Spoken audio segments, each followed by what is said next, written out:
A millionaire takes his daughter to the park, and a little beggar shouts, "Shadam's my twin sister." The millionaire is stunned to see the little girl is identical to his daughter. What he does next is astonishing. What he does next is truly surprising. The autumn breeze rustled through Central Park's colorful leaves as Alexander Thompson checked his watch for the third time in 5 minutes. At 45, the tech mogul had mastered the art of managing billion-dollar deals, but felt strangely nervous about spending an afternoon with his 10-year-old daughter, Sophie. Their relationship had always been distant, marked by brief encounters between his endless business meetings and international flights.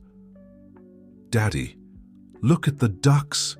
Sophie's excited voice pulled him from his thoughts. Her copper-brown hair caught the sunlight as she ran toward the pond, her expensive dress swaying with each step.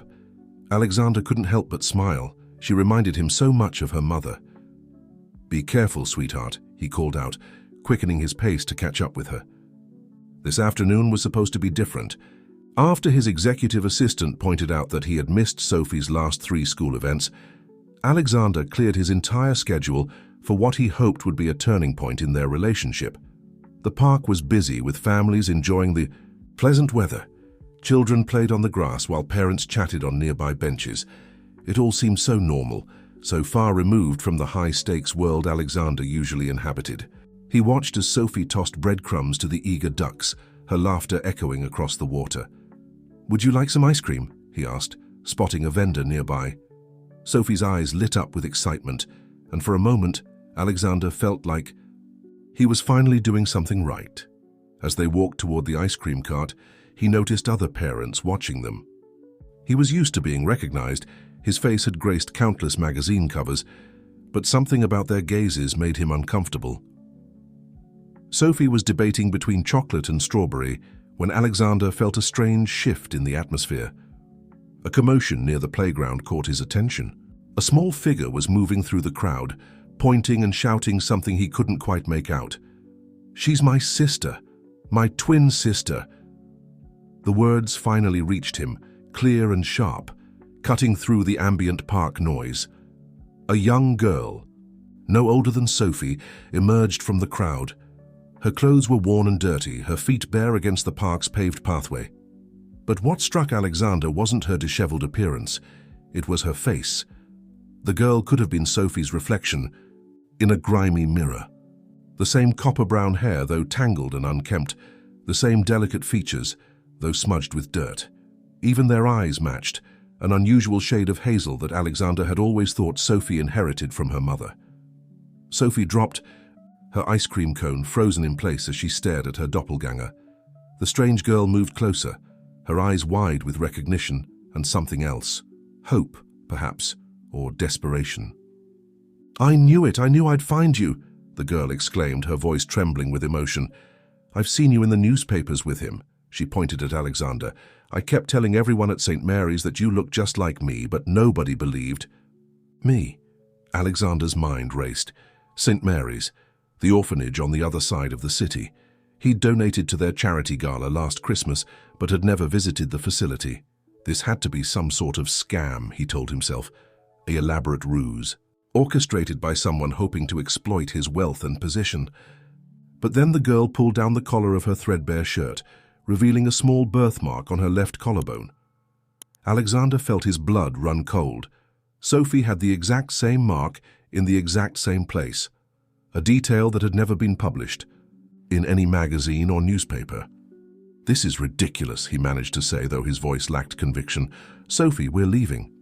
He reached for his daughter's hand, but Sophie remained rooted in place, her eyes fixed on the other girl. "Dad, wait," Sophie whispered. "Look at her mark, it's just like mine." The crowd around them had grown larger, phones appearing to capture the scene. Alexander could already imagine the headlines. Tech billionaire confronted by mysterious street child. His PR team would have a field day managing this crisis. But as he looked between the two girls, one in designer clothes, the other in rags, yet mirror images of each other, he felt something deeper than concern for his public image. A nagging doubt began to take root in his mind, accompanied by memories of the day Sophie was born, the confusion in the delivery room, the sedated state of his wife, The doctors rushed explanations. "What's your name?" Sophie asked the girl, her voice gentle and curious. "Sarah," the girl replied, a slight tremor in her voice. "I've been looking for you for so long." Alexander watched as his perfectly ordered world began to unravel. In all his years of building his tech empire, he had learned to trust his instincts. Right now, those instincts were screaming that there was more to this encounter than a simple coincidence. A crowd had gathered around them, their whispers growing louder with each passing moment. Security guards from the park were approaching, probably alerted by concerned onlookers. Alexander knew he had to take control of the situation before it spiraled further, but for the first time in years, he felt completely out of his depth. The two girls continued to stare at each other, seeming to communicate without words in a way that sent chills down Alexander's spine. In that moment, standing in the middle of Central Park with his carefully constructed world threatening to collapse around him, he made a decision that would change all their lives forever. Mrs. Martinez, the Thompson household's head housekeeper, for the past 12 years, was arranging fresh flowers in the main hall when she heard the commotion at the front door. The heavy oak doors swung open, revealing a sight that made her drop the crystal vase she was holding. It shattered on the marble floor, but she barely noticed. Standing in the doorway was Mr. Thompson, looking more disheveled than she had ever seen him. Sophie stood beside him, clutching his hand. But what caused Mrs. Martinez's shock was the third figure, a girl who could have been Sophie's mirror image, except for her worn clothes and untamed hair. "Mrs. Martinez," Alexander's voice carried an edge she had never heard before. "Please prepare the blue guest room and find some clean clothes that might fit our visitor." The housekeeper's hands trembled as she bent to pick up the broken pieces of crystal. Her mind raced back to that night at the hospital, memories she had spent years trying to suppress. The confusion in the delivery ward, the whispered conversations, the sight of two bundles being whisked away in different directions. "Right away, Mr. Thompson," she managed to say, her voice barely steady. As she hurried up the grand staircase, she could hear Sophie's excited chatter echoing through the foyer. "You can stay in the room next to mine. It's painted blue, and you can see the garden from the windows. Do you like gardens, Sarah?" Sarah, so that was the girl's name. Mrs. Martinez paused at the top of the stairs, watching as the strange child took in her surroundings with wide-eyed wonder. The chandelier's light caught her face at an angle that made the resemblance to Sophie even more striking. In the kitchen, Mrs. Martinez found herself automatically preparing hot chocolate, Sophie's favorite comfort drink. Her hands moved mechanically, while her mind wandered to that fateful night 10 years ago. She had been younger then, new to her position in the Thompson household. Mrs. Thompson had insisted she be present at the birth, saying she trusted her more than any relative. The delivery had been complicated. There had been a flurry of activity, doctors speaking in urgent whispers. Mrs. Thompson had been heavily sedated, and Mr. Thompson was away on business, trying desperately to reach the hospital in time. In the chaos, Mrs. Martinez had seen something, or thought she had seen something, that had haunted her for years. 2 babies. She was certain there had been 2. But when she tried to ask questions, the medical staff had been dismissive. 1 baby, they insisted. Only 1. Mrs. Thompson had been too weak to discuss anything, and within months she had passed away, taking any possibility of answers with her. Now, carrying a tray with 3 steaming mugs of hot chocolate, Mrs. Martinez descended the stairs. She found the unlikely trio in the library, where Sarah was staring in awe at the floor-to-ceiling bookshelves. "I love reading," Sarah was saying, her voice soft but eager. "At St. Mary's, they let us use the library after homework. I've read every book they have, even the big ones with small print." Sophie beamed. "I love reading too. Dad built this library for Mum. He keeps adding more books every year, even though—" She trailed off, her expression clouding momentarily. Alexander sat in his leather armchair, his usual commanding presence somewhat diminished. He hadn't touched his phone once since arriving home, a first in Mrs. Martinez's memory. Instead, he watched the girls with an intensity that suggested his brilliant mind was working overtime, processing possibilities he had never considered. "Mrs. Martinez," he called out suddenly, making her jump. You were there, weren't you, the night Sophie was born? The question she had dreaded for 10 years hung in the air. Mrs. Martinez set down the tray, buying herself a moment to steady her nerves. Both girls turned to look at her, their identical hazel eyes filled with curiosity. Yes, sir, she replied carefully. I was there. Tell me everything you remember, Alexander demanded, then added more gently, please. Every detail could be important. Mrs. Martinez sank into a nearby chair, her legs suddenly weak. The girls gathered closer, sensing the importance of the moment. Outside, the sun was setting, casting long shadows through the library's tall windows. In the golden light, the similarities between Sophie and Sarah seemed even more pronounced. As Mrs. Martinez began to speak, she felt the weight of a decade's silence lifting from her shoulders. But with that relief came a new anxiety.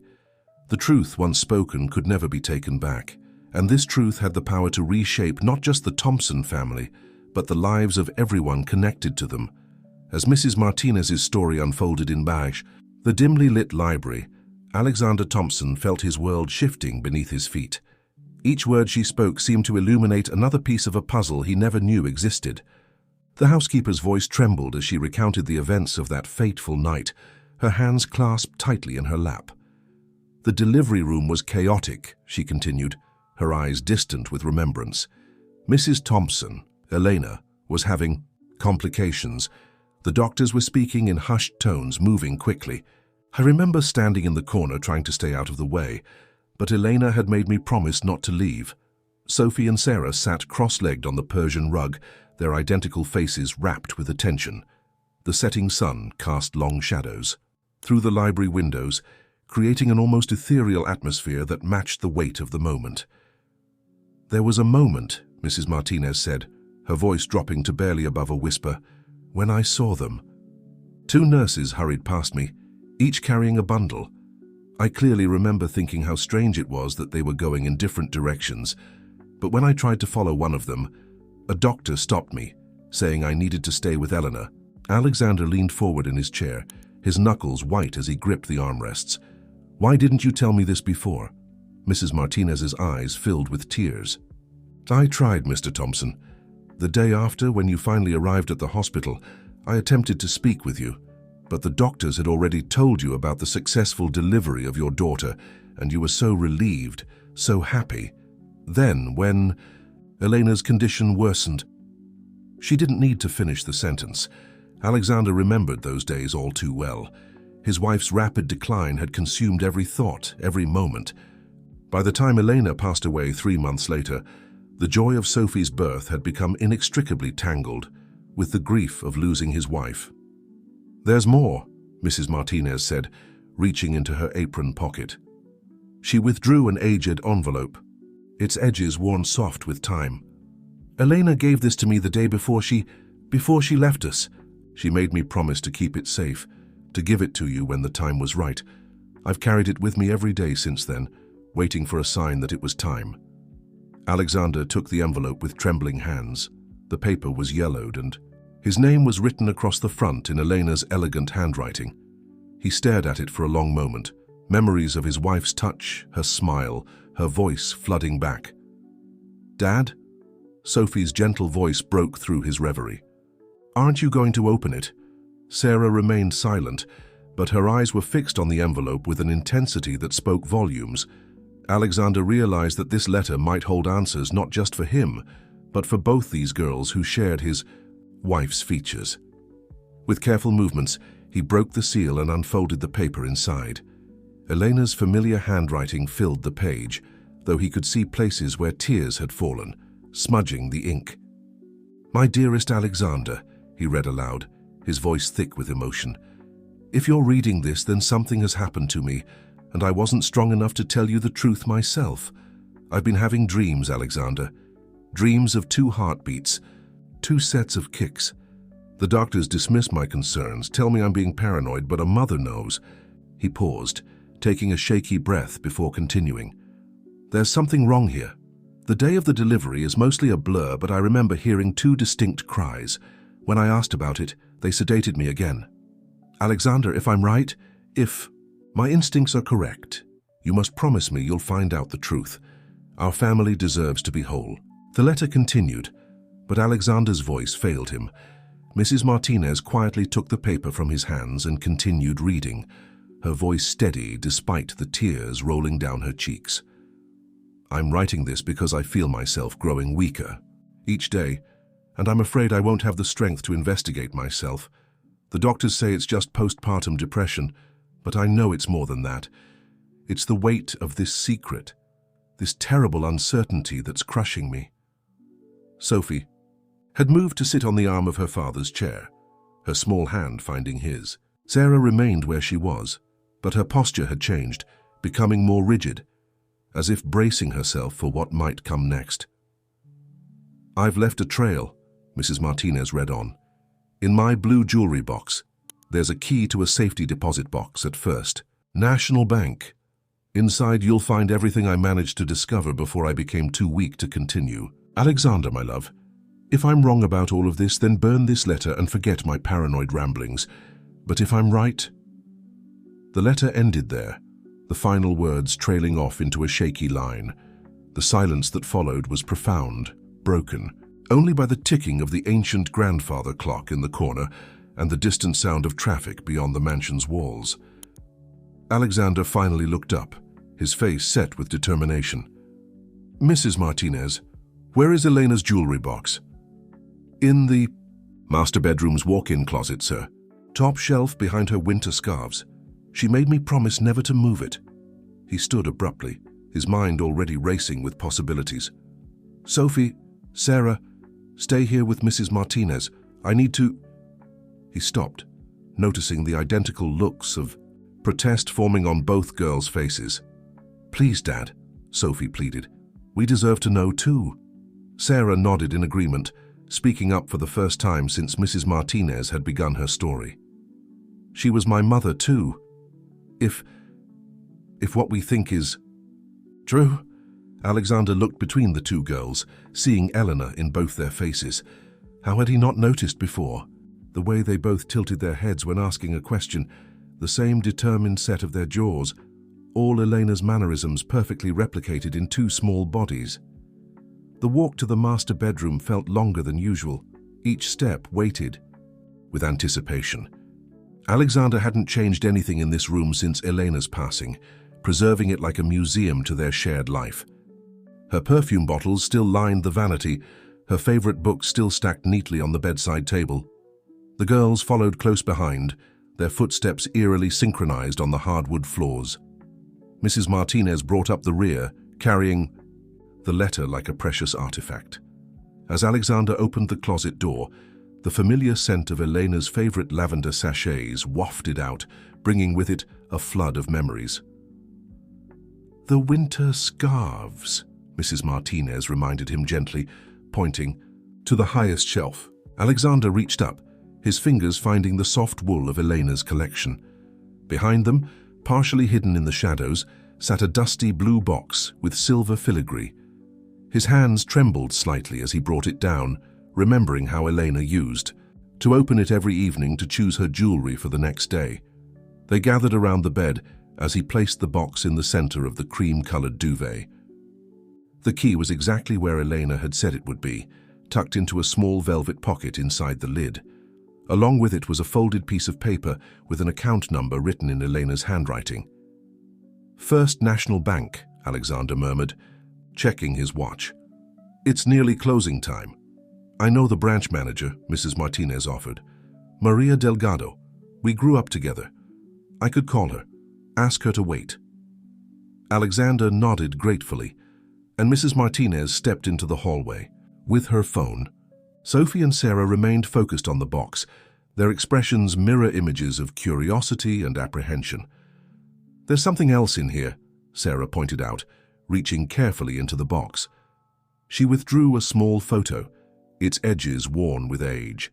It showed a much younger Elena, her stomach swollen with pregnancy, standing in what appeared to be a doctor's office. She was smiling at the camera, one hand resting protectively over her belly. "I've never seen this picture before," Sophie whispered, leaning closer. Alexander took the photo, studying it carefully. The date stamp in the corner caught his eye. It was from an appointment just 2 weeks before the delivery. But what made his breath catch was the ultrasound image partially visible on the screen behind Elena. Even to his untrained eye, there seemed to be more than one shape in the grainy image. Mrs. Martinez returned, slightly breathless. "Maria will... Wait. She says she can give us 15 minutes after closing, but no more." "We need to go now," Alexander decided, carefully replacing everything in the box except the key and bank information. "Mrs. Martinez, could you..." "I'll stay here with the girls," she began, but was immediately met with protests from both Sophie and Sarah. "No," they exclaimed in unison, then looked at each other in surprise at their synchronized response.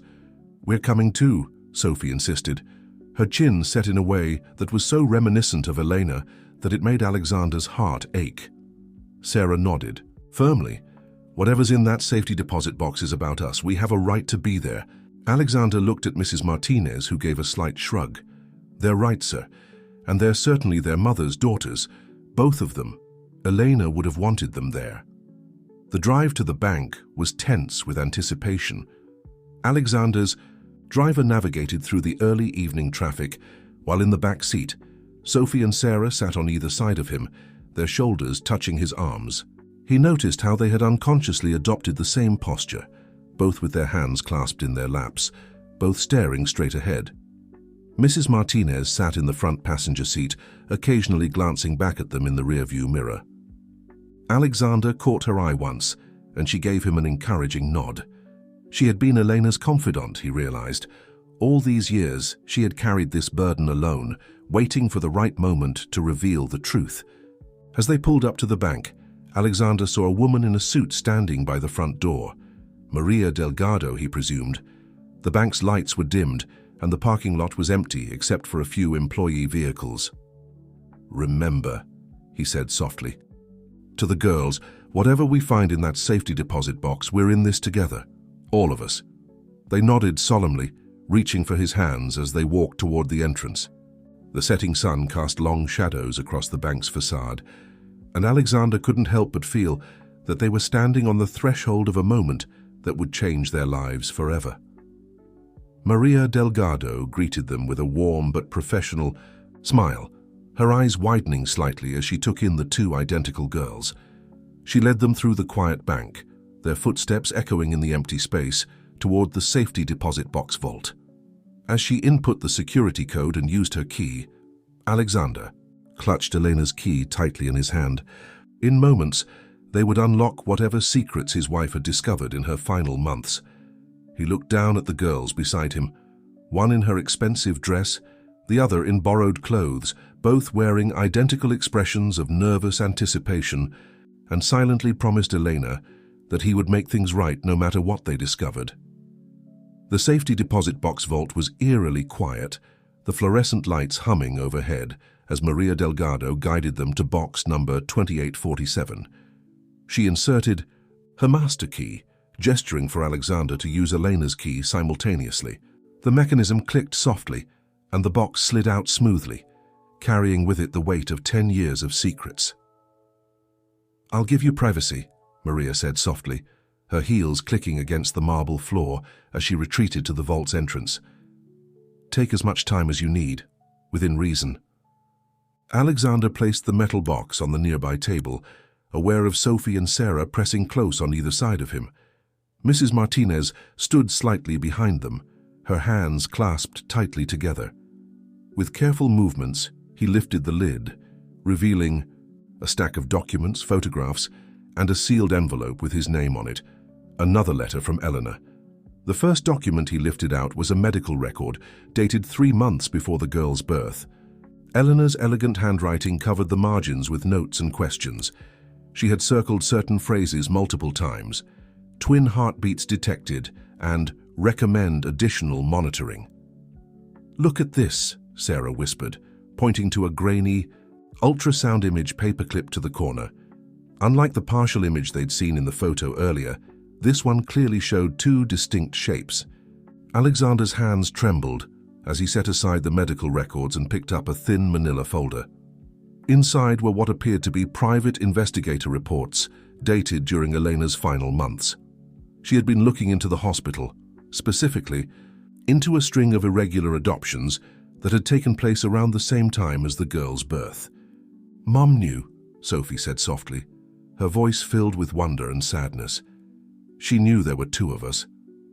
Sarah remained silent, but her hand found Sophie's across the table, their fingers intertwining naturally. Alexander watched the gesture, his heart constricting at this simple evidence of their connection, a connection that should have existed for the past 10 years. The next document made his blood run cold. It was a letter from a nurse who had been present during the delivery, written to Elena just weeks before her passing. The nurse expressed her guilt over what had happened, describing how the hospital's then director, Dr. James Morrison, had orchestrated everything. "He said one of the babies was too weak to survive," Alexander read aloud, his voice tight with anger. "He told the staff to inform us that only one child had survived, while the other was secretly transferred to St. Mary's orphanage. The nurse writes that she couldn't live with the guilt anymore, but by the time she sent this letter, Elena was too weak to act on the information," Mrs. Martinez finished quietly. She could barely lift her head in those final days. At the bottom of the box lay Elena's final letter, sealed in an envelope that bore small water stains. Her tears, Alexander realized. With trembling fingers, he broke the seal and unfolded the pages within. "My dearest Alexander, Sophie and..." He had to pause, collecting himself before continuing. "And Sarah, if you're reading this, then my suspicions were right, and you've finally found each other. I fought so hard to stay, to see this moment, to make things right, but I feel my strength fading, and I know I won't be here to witness your reunion." The girls pressed closer as he continued reading. "Alexander, my love, I know you'll blame yourself for not seeing the signs, for not investigating sooner. Don't. The people involved went to great lengths to hide the truth. Instead, focus your energy on healing our family, on giving our daughters the chance to know each other, to be sisters as they were always meant to be." Sarah wiped tears from her cheeks, leaving streaks in the light layer of dirt that still clung to her face from her life on the streets. Sophie immediately pulled a handkerchief from her dress pocket and handed it to her sister, the gesture so natural it seemed like they'd been doing it all their lives. "To my precious daughters," Alexander's voice cracked as he read on, "I held you both, if only for a moment, before they took you away from me. I memorized your faces, your tiny fingers, the way you reached for each other even then. Sophie, my bright morning star, and Sarah, my sweet evening light. Those are the names I whispered to you in those brief seconds we shared." Mrs. Martinez gasped softly. That's why she insisted on naming her Sophie. She wanted them to have the names she'd chosen together. "I don't know what circumstances you'll find each other in," Elena's letter continued, "but I know in my heart that you will find each other. The bond between twins is stronger than any force that might try to separate them. Sophie, Sarah, please forgive us for the years you've lost. Build new memories together. Take care of each other and take care of your father. He'll need both of you more than he knows." The letter went on to detail account numbers, trust funds that Elena had set up in both girls' names, and most importantly, the names of people who'd been involved in the separation. Dr. Morrison topped the list, followed by several nurses and administrators who had since left the hospital. "There's one more thing," Alexander said, reaching into the box and withdrawing. A small velvet pouch.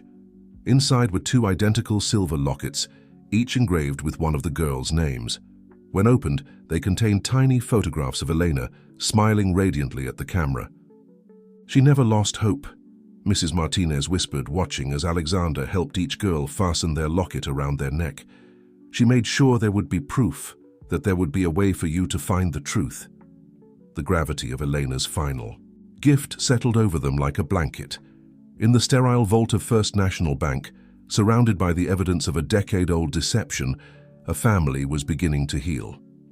But Alexander knew this was just the beginning. There were still questions to be answered, people to be held accountable, and most importantly, a lifetime of lost moments to try to reclaim.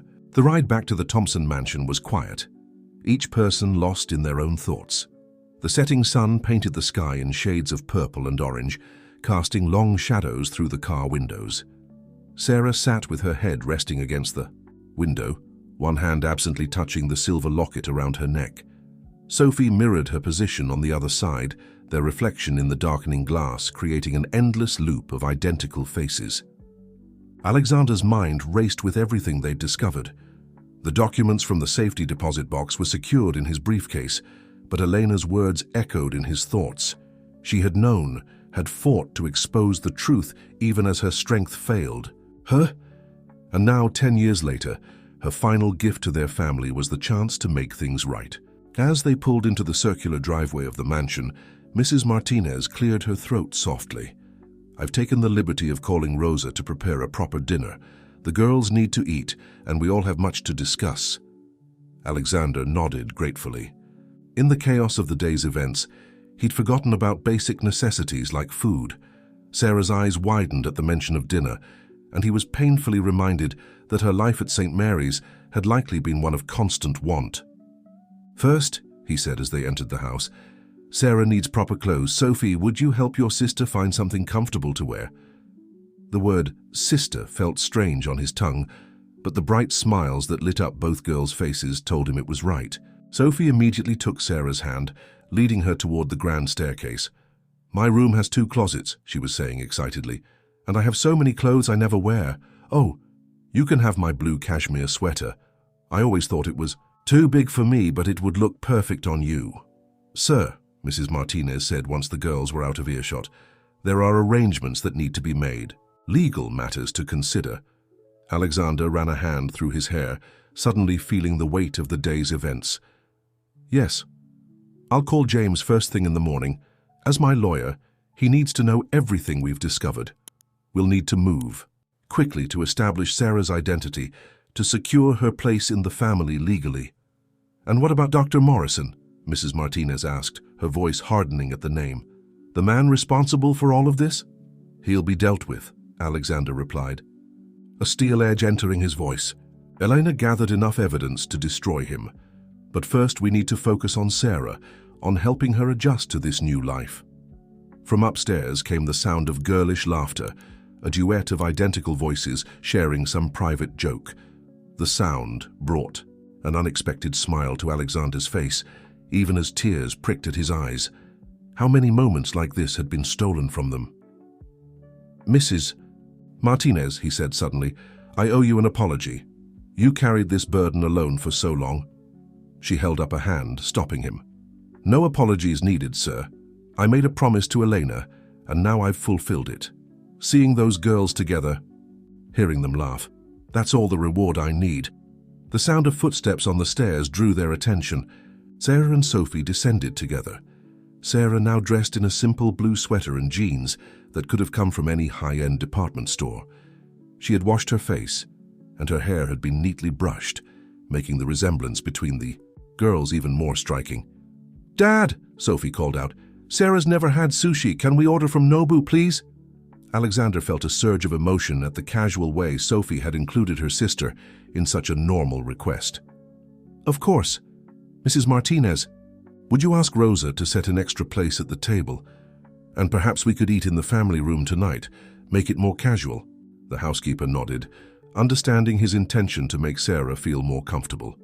As she headed toward the kitchen, Alexander turned to find both girls watching him with identical expressions of curiosity. "There's something else we need to discuss," he said, gesturing for them to follow him into his study. The room with its dark wood paneling and leather furniture had always been his sanctuary. Now, as the girls settled onto the leather sofa, it felt like it was becoming something more. A place for family discussions, for building new traditions. "Sarah," he began carefully, "I want you to know that this is your home now. We'll need to handle some legal matters, but you are my daughter and this is where you belong. However, I understand if you need time to adjust, to process everything that's happened today." Sarah's fingers went to the locket around her neck, a gesture he was beginning to recognize as a self-soothing mechanism. "What about St. Mary's?" "As is to Catherine and the other girls, we'll visit them," Sophie interjected quickly. "They're part of your family too, right? So they're kind of like my family now as well." Alexander felt a surge of pride at his daughter's intuitive kindness. Sophie's right. We're not trying to erase your past, Sarah. We're just hoping to give you the future you should have had all along. Tears welled up in Sarah's eyes, but before Alexander could move to comfort her, Sophie had already wrapped her arms around her sister. The gesture was so natural, so right, that it took his breath away. In just hours, they had begun to forge the bond that had been denied them for so long. A soft knock at the door announced Mrs. Martinez's return. "Dinner will be ready in 20 minutes, she said, smiling at the scene before her. "And Rosa's making her special chocolate souffle for dessert." "With vanilla ice cream?" both girls asked simultaneously, then burst into giggles at their synchronized response. "Of course," Mrs. Martinez replied, her eyes twinkling. "Some things, it seems, run in the family." As Alexander watched his daughters chatting excitedly about dessert, he felt a presence in the room that he hadn't experienced in years. Eleanor was here, he thought, in the way Sophie crinkled her nose when she laughed, in the thoughtful tilt of Sarah's head, in the perfect synchronicity of their movements. His wife had given them one final miracle, the chance to be whole again. The first rays of morning sunlight filtered through the blue guest room's windows, casting a gentle glow over Sarah as she sat on the window seat, still wearing Sophie's borrowed pajamas. She had barely slept, spending most of the night trying to convince herself that this wasn't all an elaborate dream. Her fingers traced the silver locket around her neck, the only tangible proof that yesterday had been real. A soft knock at the door made her turn. Sophie stood there, already dressed in her school uniform, her hair neatly braided. "Good morning? Did you sleep well?" Sarah smiled at her sister. The words still felt strange and wonderful in her mind. "Not really, everything feels so surreal," Sophie finished for her, crossing the room to sit beside her on the window seat. "I kept waking up to make sure you were still here. I was afraid you might disappear." The honest admission made Sarah's throat tight with emotion. "I used to dream about having a family," she confessed. "At St. Mary's, I would make up stories about my parents, about why they left me there. I never imagined that you already had a family looking for you." Sophie reached for her hand, their fingers intertwining naturally. "Dad's been on the phone since dawn. I heard him talking to his lawyer about making everything official." A knock on the doorframe interrupted them. Mrs. Martinez stood there, carrying a tray laden with breakfast foods. "I thought you girls might like to eat up here this morning. Mr. Thompson is still handling some urgent matters in his study." The smell of fresh pastries and hot chocolate made Sarah's stomach rumble. At St. Mary's, breakfast had been a simple affair, usually just oatmeal or toast. The spread before her now looked like something from a magazine: croissants, fresh fruit, yogurt parfaits, and 2 steaming mugs of hot chocolate topped with whipped cream. "I wasn't sure what you like," Mrs. Martinez said kindly, setting the tray on a small table. "So I brought a variety." "Everything looks amazing," Sarah breathed, then added shyly, "At St. Mary's, Sister Catherine always said we should be grateful for whatever we received." A shadow crossed Mrs. Martinez's face. "Well, in this house you're allowed to have preferences, to want things, to be yourself." Sophie was already pulling Sarah toward the table. "You have to try the chocolate croissants. Rosa makes them, fresh every morning, and they're absolutely heavenly." As the girls settled in to eat, Mrs. Martinez busied herself laying out clothes on the freshly made bed, a selection from Sophie's wardrobe that had been carefully chosen to fit Sarah. Everything still had its tags on, being part of Sophie's yet unworn collection. "Mr. Thompson called the school," she informed them as she worked.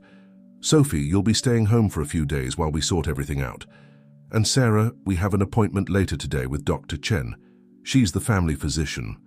Just a routine checkup." Sarah paused mid-bite, anxiety flickering across her face. Sophie immediately sensed her sister's distress. "Dr. Chen is really nice," she assured her.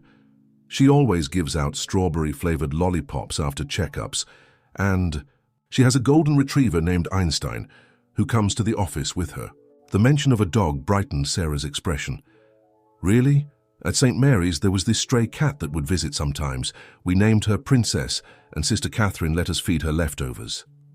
We have space for pets here, Sophie said, excitedly. Dad always said I could have one when I was ready for the responsibility, but I could never decide what kind. Maybe we could choose together. Their conversation was interrupted by the sound of raised voices from downstairs. Alexander's deep tone carried through the house, though his words were indistinct. Mrs. Martinez quickly moved to close the bedroom door, but not before they heard him say firmly, "No comment to the press. That's final." The girls exchanged worried glances. "The press?" Sarah whispered, her hand instinctively going to her locket again. Mrs. Martinez sighed, turning to face them. "Your father is a well-known figure, girls. News of Sarah's existence was bound to attract attention. But don't worry, Mr. Thompson has experience handling the media. He'll make sure you're both protected." Sophie nodded confidently. "Dad's really good at handling reporters. He never lets them bother me at school or take my picture without permission." "But what if they want to know about St. Mary's?" Sarah asked quietly. "About how I lived before?" "Then we'll handle it together," came Alexander's voice from the doorway. He looked tired but determined, his usually immaculate suit slightly rumpled from what had clearly been a long morning of calls. "Your story is yours to tell, Sarah, if and when you choose to tell it." He crossed the room to join them, accepting. The cup of coffee Mrs. Martinez quickly poured from the carafe on the breakfast tray. "I've spoken with James, my lawyer. He's already working on the legal documentation we'll need, and I've arranged for additional security for the house and for when you girls eventually return to school." Will I go to Sophie's school?" Sarah asked hesitantly. Alexander sat down in a nearby armchair, his expression softening. "Would you like to? It's a wonderful school, and they have an excellent program to help new students adjust. But if you'd prefer something else, we can look at other options." Sarah glanced at Sophie, who was watching her with barely contained hope. The idea of being separated from her newly found sister, even for school hours, made her chest tight. "I want to stay with Sophie," she said firmly. Alexander smiled, and for a moment Sarah saw tears in his eyes. "Then that's what we'll do. But first, we need to handle the immediate concerns.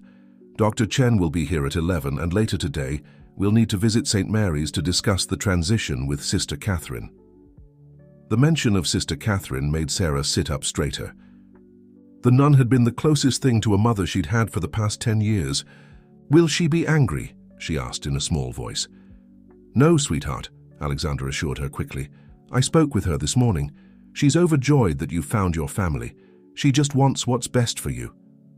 Sophie suddenly jumped up, her face bright with inspiration. "Dad, can we take Sister Catherine some of Rosa's chocolate croissants, and maybe we could set up regular visits? Sarah shouldn't have to say goodbye to everyone at St. Mary's just because she's coming home." The word home hung in the air, heavy with meaning. Sarah felt tears welling up in her eyes again, but this time they were tears of joy. Home. She had a home now, a real one, with a family who wanted her. St. Mary's orphanage looked smaller, somehow, Sarah thought, as the Thompsons' car pulled up to the familiar iron gates. The building that had been her entire world for 10 years now seemed diminished in the shadow of her new reality. Sister Catherine stood waiting on the front steps, her weathered face breaking into a warm smile as Sarah stepped out of the car. "My dear child," the nun said softly, opening her arms. Sarah ran to her, breathing in the familiar scent of lavender soap and starched fabric. "Or should I say, Miss Thompson now?" "I'll always be your Sarah too," she whispered, clinging tightly to the woman who had been her guardian for so long. When she pulled back, she saw tears in Sister Catherine's eyes. Sophie approached cautiously, holding a large basket covered with a checkered cloth. "We brought treats from our kitchen," she said shyly. "Sarah said you liked chocolate croissants." Sister Catherine looked between the two girls, marvel evident on her face. "In all my years here, I knew there was something special about you, Sarah. The way you would stare at family photographs, saying you felt like you belonged somewhere else. God works in mysterious ways, bringing you back to your family." Alexander stepped forward, extending his hand. "Sister Catherine, I can't thank you enough for taking care of Sarah all these years. I want you to know that you'll always be welcome in our home." Inside the orphanage, News of Sarah's arrival had spread quickly. Children pressed their faces against windows and peeked around corners, whispering excitedly. In the main office, Sister Catherine served tea while Alexander's lawyer, James Wilson, explained the legal proceedings that would follow. Given the evidence Mrs. Thompson collected, establishing Sarah's identity will be straightforward, James explained, spreading documents across Sister Catherine's worn desk.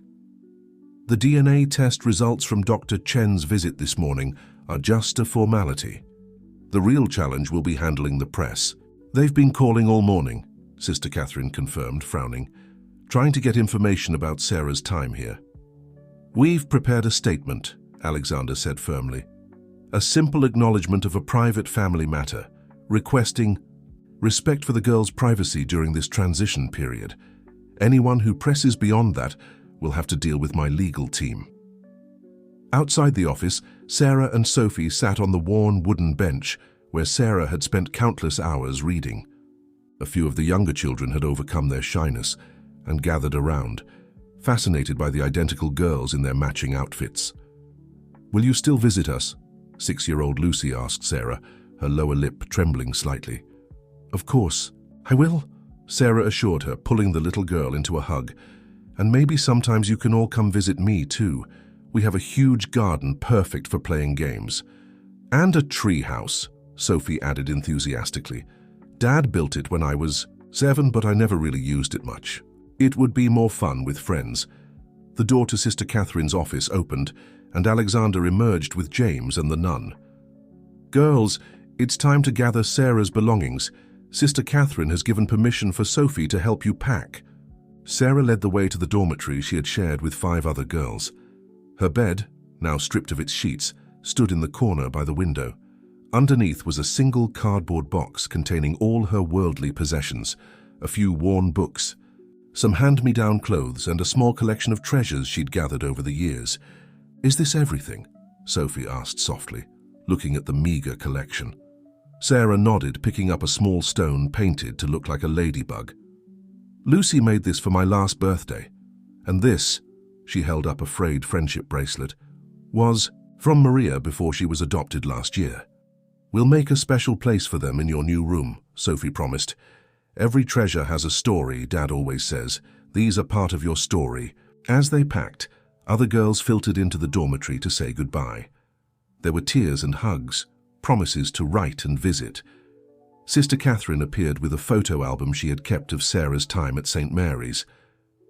"For your new family," she said, handing it to Alexander, "so they can see the wonderful girl we've had the privilege of knowing these past 10 years. In the car ride home, Sarah sat quietly, the photo album open on her lap. Sophie leaned against her, looking at pictures of a younger Sarah at various orphanage events, Christmas pageants, summer picnics, award ceremonies from school. "You won the spelling bee 3 years in a row," Sophie asked, pointing to one photo. Sarah nodded. "Sister Catherine helped me practice. She said education was the key to a better future." "She was right," Alexander said from the front seat, catching their eyes in the rearview mirror. "And now you'll have every educational opportunity available. Both of you will." As they pulled into the mansion's driveway, Sarah noticed additional security personnel stationed at the gates. A few photographers had gathered across the street, but the car's tinted windows and the vigilant security team kept them at a safe distance. "Home sweet home," Sophie announced as they entered the house. "Now we can finally start making your room exactly how you want it. Dad says we can redecorate everything." Mrs. Martinez met them in the foyer, her face concerned. "Mr. Thompson, there's something you need to see." She handed him a tablet displaying a news website. Alexander's expression darkened as he read. "What is it, Dad?" Sophie asked, but Sarah had already glimpsed the headline over his shoulder. "Hospital director denies allegations of separated twins, claims Thompson family situation a misunderstanding." Alexander quickly handed the tablet back to Mrs. Martinez. "Nothing for you girls to worry about. Why don't you go up and start planning Sarah's room? I believe Rosa mentioned something about fresh cookies in the kitchen too." As the girls headed upstairs, Sarah couldn't help but overhear Alexander's quiet words to Mrs. Martinez. "Get James back here. If Morrison wants to play this game, He's about to learn what happens when you mess with my family." Sophie squeezed her hand, drawing her attention back. "Come on," she said brightly. "I have some interior design magazines we can look through. What's your favorite color?" Sarah smiled, pushing away her worries about headlines and hospital directors. "Blue," she said firmly, "like our room at St. Mary's. Sister Catherine always said it was the color of hope." The following morning, Alexander sat in his home office, surrounded by stacks of documents and multiple screens displaying news coverage of the situation. James Wilson paced the room, phone pressed to his ear, while Mrs. Martinez served fresh coffee and occasionally glanced worriedly at the security feeds showing the growing media presence outside the gates. "This is unacceptable," James said firmly, into his phone. "Dr. Morrison's statement isn't just misleading, it's a direct attempt to discredit our evidence." He paused, listening. "No, we're not interested in a private meeting. Any discussions will take place with all parties' legal representatives present." Alexander rubbed his temples, feeling the beginning of a headache. The morning papers had run Dr.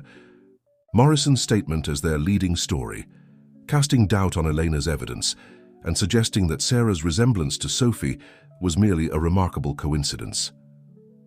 Some outlets had even hinted that Alexander might be the victim of an elaborate scam. A soft knock at the door interrupted his thoughts. Sophie and Sarah stood in the doorway, still in their pajamas, their matching faces concerned. "Dad," Sophie ventured, "we saw the news on my tablet." "Girls, you shouldn't be worrying about this," Alexander began, but Sarah stepped forward, her chin raised in a gesture that reminded him startlingly of Eleanor. "It's our story too," she said quietly but firmly. "We deserve to know what's happening." James ended his call and exchanged glances with Alexander, who nodded slowly. "You're right," he acknowledged, gesturing for the girls to come in. They settled on the leather sofa, shoulders touching, as Mrs. Martinez discreetly closed the door. "Dr. Morrison is trying to protect himself," Alexander explained carefully. "He's afraid of what might happen if people discover he was involved in separating you two. But we have your mother's evidence, and now we have the DNA results from Dr. Chen confirming you're identical twins." "So why doesn't he just admit what he did?" Sophie asked, frowning. "Because it's not just about you two anymore," James interjected gently. "If Dr. Morrison admits to being involved in your separation, it could lead to investigations into other possible cases. His entire career, his reputation, everything would be at risk." Sarah's hand went to her locket, a gesture that Alexander was beginning to recognize as her way of finding courage. Are there other children like me, other families that were separated?" The question hung heavy in the air. It was something Alexander had been wondering himself since discovering Elena's research. The private investigators' reports had hinted at other irregular adoptions during Morrison's tenure as hospital director. "We don't know," he answered honestly. "But if there are, we'll find them. That's a promise." A knock at the door announced Rosa carrying a breakfast tray. "The girls haven't eaten yet," she explained, setting out plates of French toast and fresh fruit. "And growing children need their breakfast, no matter what's happening in the news." The normalcy of the moment, sharing breakfast in his office while discussing such extraordinary circumstances, struck Alexander as surreal. Yet watching his daughters eat together, finishing each other's sentences and sharing knowing looks, he felt a profound sense of rightness beneath all the chaos. "Dad?" Sophie said suddenly. "I have an idea. What if we told our story first before Dr. Morrison and the newspapers make up their own version?" Sarah nodded enthusiastically. "We could talk about how we found each other, show people Mum's evidence. Maybe if everyone knows the truth, other families will come forward too." James straightened in his chair. "It's not a bad idea, actually. Controlling the narrative would give us a significant advantage. We could do an exclusive interview with a respected journalist, someone who would handle the story with appropriate sensitivity." Alexander looked at his daughters, seeing the determination in their identical faces. They were so young to be dealing with such complex situations, yet they were showing remarkable strength and wisdom. Elena would have been proud. "If we do this," he said slowly, "we do it as a family. No separate interviews, no sensational headlines, just the truth told in our own words." Mrs. Martinez, who had been quietly observing, spoke up. I know someone who might be perfect. Catherine Bennett from the Sunday Chronicle. She's known for her investigative work in family justice cases, and she has a reputation for being thorough but compassionate. I remember her, Alexander nodded. She did that series on adoption reform last year, but girls, are you sure you're ready for this? Once we go public with the full story, there's no going back. The twins exchanged a look, one of those wordless communications they seemed to have mastered in their short time together. We're sure, they said in unison. James was already pulling out his phone. I'll have my team draft a formal statement and reach out to Ms. Bennett. We'll need to move quickly before Morrison can spin this any further. And I'll have Rosa prepare something special for dinner, Mrs. Martinez added. The girls will need their strength for what's coming. As the adults began making arrangements, Sarah and Sophie remained on the sofa, their breakfast forgotten. Sarah leaned her head on her sister's shoulder, a gesture that had become natural over the past few days. Are you scared? She whispered. Sophie squeezed her hand. A little. But we have each other now. And we have Dad, and Mrs. Martinez, and everyone else who loves us. We are stronger together. Looking at them, Alexander felt a fierce surge of protective love. They were right, this was their story to tell, and he would make sure they had every support, every protection, every advantage in telling it. Morrison and his allies were about to learn that the Thompson family was not to be underestimated. Catherine Bennett sat in the Thompson mansion's sunlit conservatory, her recorder placed carefully on the table between them. She had arrived early that morning, taking in the enhanced security presence and the small group of photographers still camped outside the gates. But here in this peaceful space, surrounded by Elena Thompson's carefully tended orchids, the outside world seemed distant. Thank you for agreeing to meet with us, Alexander said, his daughters seated on either side of him on the antique sofa. We appreciate your reputation for handling sensitive stories with discretion. Catherine nodded, her experienced eyes taking in the scene before her. The girls were dressed similarly, but not identically. Sophie in a pale blue dress, Sarah in cream-colored slacks and a matching blouse. Their hands were clasped together, drawing strength from each other. Before we begin, Catherine said gently, I want you all to understand that we can stop at any time. This is your story to tell, and we'll tell it on your terms. Mrs. Martinez served tea and freshly baked cookies, hovering protectively nearby as the interview began. Catherine started with the basics, the chance encounter in the park, the immediate recognition of their similarities, the discovery of Elena's hidden evidence. Sarah, Catherine asked carefully, can you tell me about the moment you first saw Sophie in the newspaper? Sarah's fingers went to her locket, but her voice was steady. It was during last year's technology conference. Dad, Mr. Thompson then, was on the cover of the Business Weekly, and Sophie was in one of the photos with him. I kept the magazine hidden under my mattress at St. Mary's. Sometimes at night I'd look at it and wonder why someone who looked so much like me lived such a different life. Sophie squeezed her sister's hand. And I always felt like something was missing, she added. Dad used to find me looking through Mum's old photos for hours, like I was searching for something I couldn't name. Catherine turned to Alexander. When did you first begin to suspect that Elena's concerns might have merit? The moment I saw Sarah's birthmark, he replied, his voice thick with emotion. Identical placement, identical shape. But it was Elena's letter that confirmed everything. She knew, somehow she knew what had happened. She spent her final months gathering evidence, preparing for the day when the truth would come out. The interview continued, moving through the events of the past week. Catherine listened intently as they described the discoveries in the safety deposit box, the DNA confirmation, and Dr. Morrison's attempts to discredit their story. Mrs. Martinez, Catherine called to the housekeeper, who had remained nearby, would you be willing to share your perspective? You were present at the hospital that day. Mrs. Martinez stepped forward, smoothing her apron nervously. I saw 2 babies, she said firmly. I've carried that knowledge for 10 years, wondering if I should have spoken up sooner. Elena knew something was wrong. She could feel it. But by the time she had proof, she was too weak to fight anymore. Catherine's questions were thorough but gentle, allowing each person to tell their part of the story in their own way. When she asked about Dr. Morrison's recent statements, Alexander's expression hardened. "He's trying to protect himself at the expense of my daughters," he said. "But Elena left us irrefutable evidence. The DNA tests confirm what we already knew in our hearts." Sarah and Sophie are twins, separated at birth through his actions. "And what do you hope will come from sharing your story?" Catherine asked, directing the question to the girls. The twins exchanged glances before Sarah spoke. "We want other families to know the truth. Maybe there are more children out there like me wondering why they feel incomplete. They deserve to find their families too." Sophie nodded. "And we want to finish what Mom started. She fought so hard to expose the truth. We need to be brave like she was." As the interview drew to a close, Catherine turned off her recorder and sat back, visibly moved by what she had heard. "This is more than just a story about separated twins," she said thoughtfully. "It's about a mother's love reaching beyond her time, about sisters finding each other against impossible odds, about truth prevailing over deception." "When will the article be published?" Alexander asked, his arm protectively around both girls.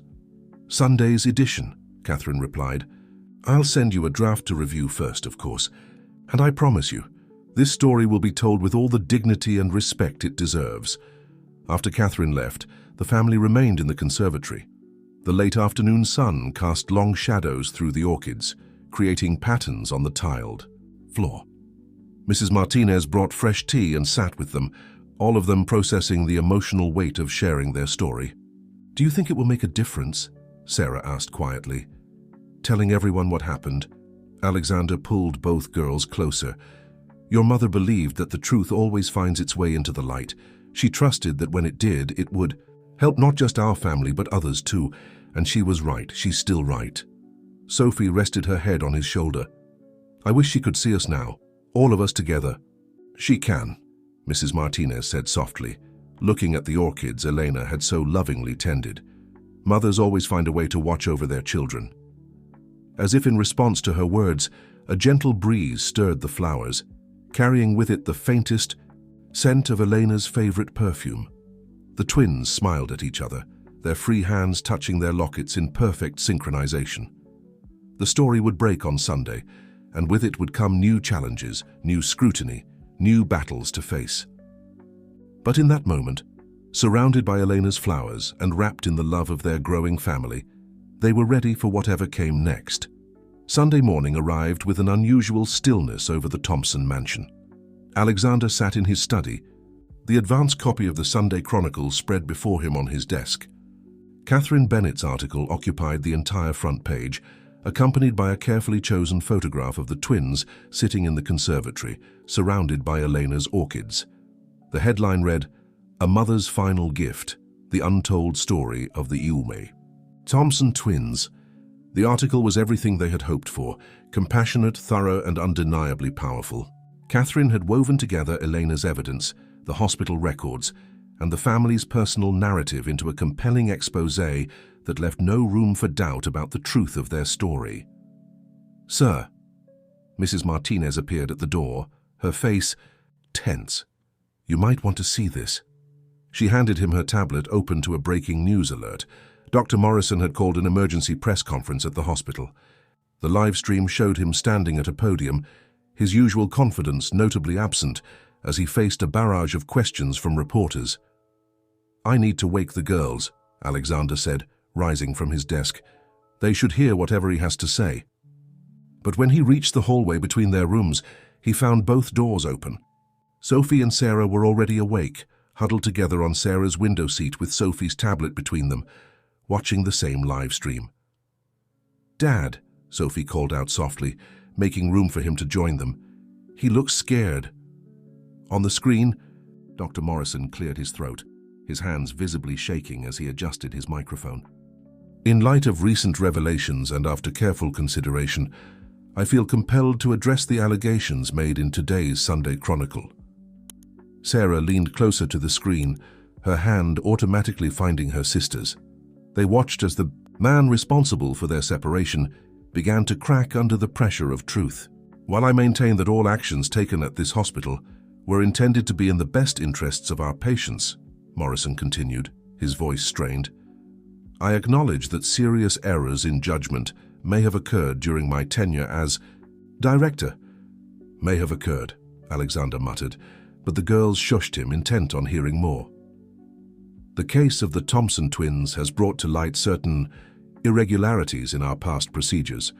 I am announcing my immediate resignation as hospital director and my full cooperation with any investigations into these matters. The press room erupted into chaos, reporters shouting questions as Morrison visibly wilted under the onslaught. But one voice cut through the noise, clear and determined. Dr. Morrison, are there other cases, other families who were separated? The former director's face went pale. Before his aide could usher him away from the podium, he uttered 7 words that would change everything. There may have been similar situations. Yes. Mrs. Martinez appeared in the doorway, holding a cordless phone. Mr. Thompson, James, is on the line. He says the hospital's board of directors is calling an emergency meeting.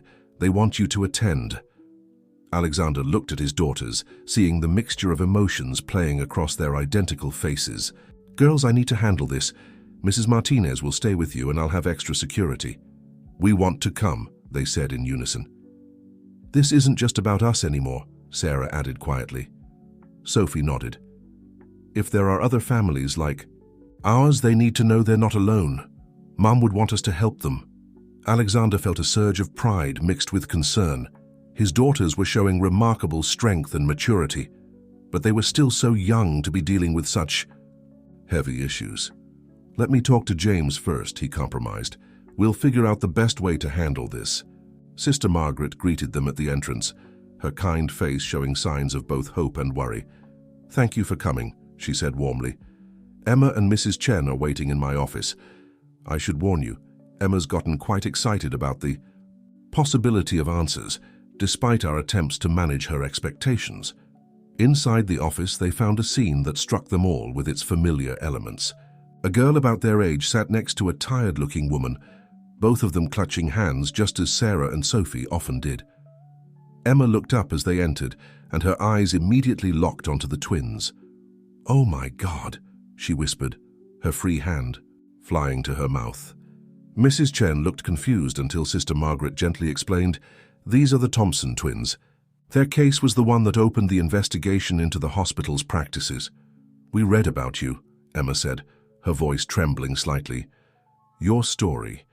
It gave me hope that maybe I wasn't imagining things all these years." Sarah and Sophie moved closer, sitting down nearby while Alexander and James began discussing the technical aspects with Mrs. Chen and Sister Margaret. The 3 girls formed their own quiet bubble of conversation. "You felt it too, didn't you?" Sophie asked softly. "That feeling that something was missing?" Emma nodded vigorously. "All my life. Mom said she could feel 2 heartbeats when she was pregnant, but the doctors insisted she was wrong. They said the medication they gave her during delivery must have confused her." "The same medication they gave our mom," Sarah noted, exchanging significant glances with her sister. While the girls talked, the adults were reviewing records. James had brought copies of Elena's research, and Sister Margaret had pulled Emma's placement files. The parallels were becoming increasingly clear. "The dates align perfectly," James was saying, laying out documents side by side. "The same hospital, many of the same staff members involved, and the same pattern of dismissing the mother's concerns about multiple heartbeats." Mrs. Chen, who had been quietly listening, suddenly spoke up. "There was a nurse," she said, her voice distant with memory.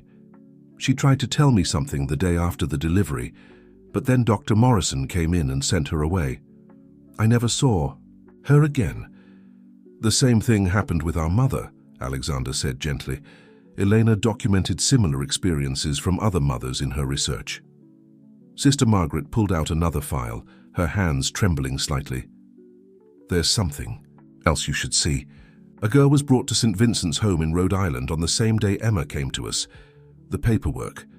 It's remarkably similar." A charged silence fell over the room. Emma's grip on her mother's hand tightened visibly. "St. Vincent's?" James asked, already pulling out his phone. We can have someone there within hours to begin checking records. I have the file here, Sister Margaret said, passing over a thick folder. We maintain connections with other homes in the region, sharing information when children might have siblings in different locations. It's standard practice, but in this case... Alexander watched as his daughters moved closer to Emma, offering silent support as the adults discussed the possibilities before them. The three girls sat together, united by their shared experience of feeling incomplete for so long. What happens now? Emma asked, her voice small but hopeful. Sophie reached for her hand. Now we investigate, just like Mom did for us. We follow every lead, check every record, until we find the truth. And we stay with you through all of it, Sarah added firmly. You're not alone anymore. Mrs. Chen wiped tears from her eyes watching the interaction. All these years people told me I was being paranoid, that I needed to accept things as they were. But a mother knows. In her heart, a mother always knows. Alexander thought of Eleanor, of her unwavering certainty and determination. She had known that her discovery would lead to others, that her fight for truth would extend beyond their own family.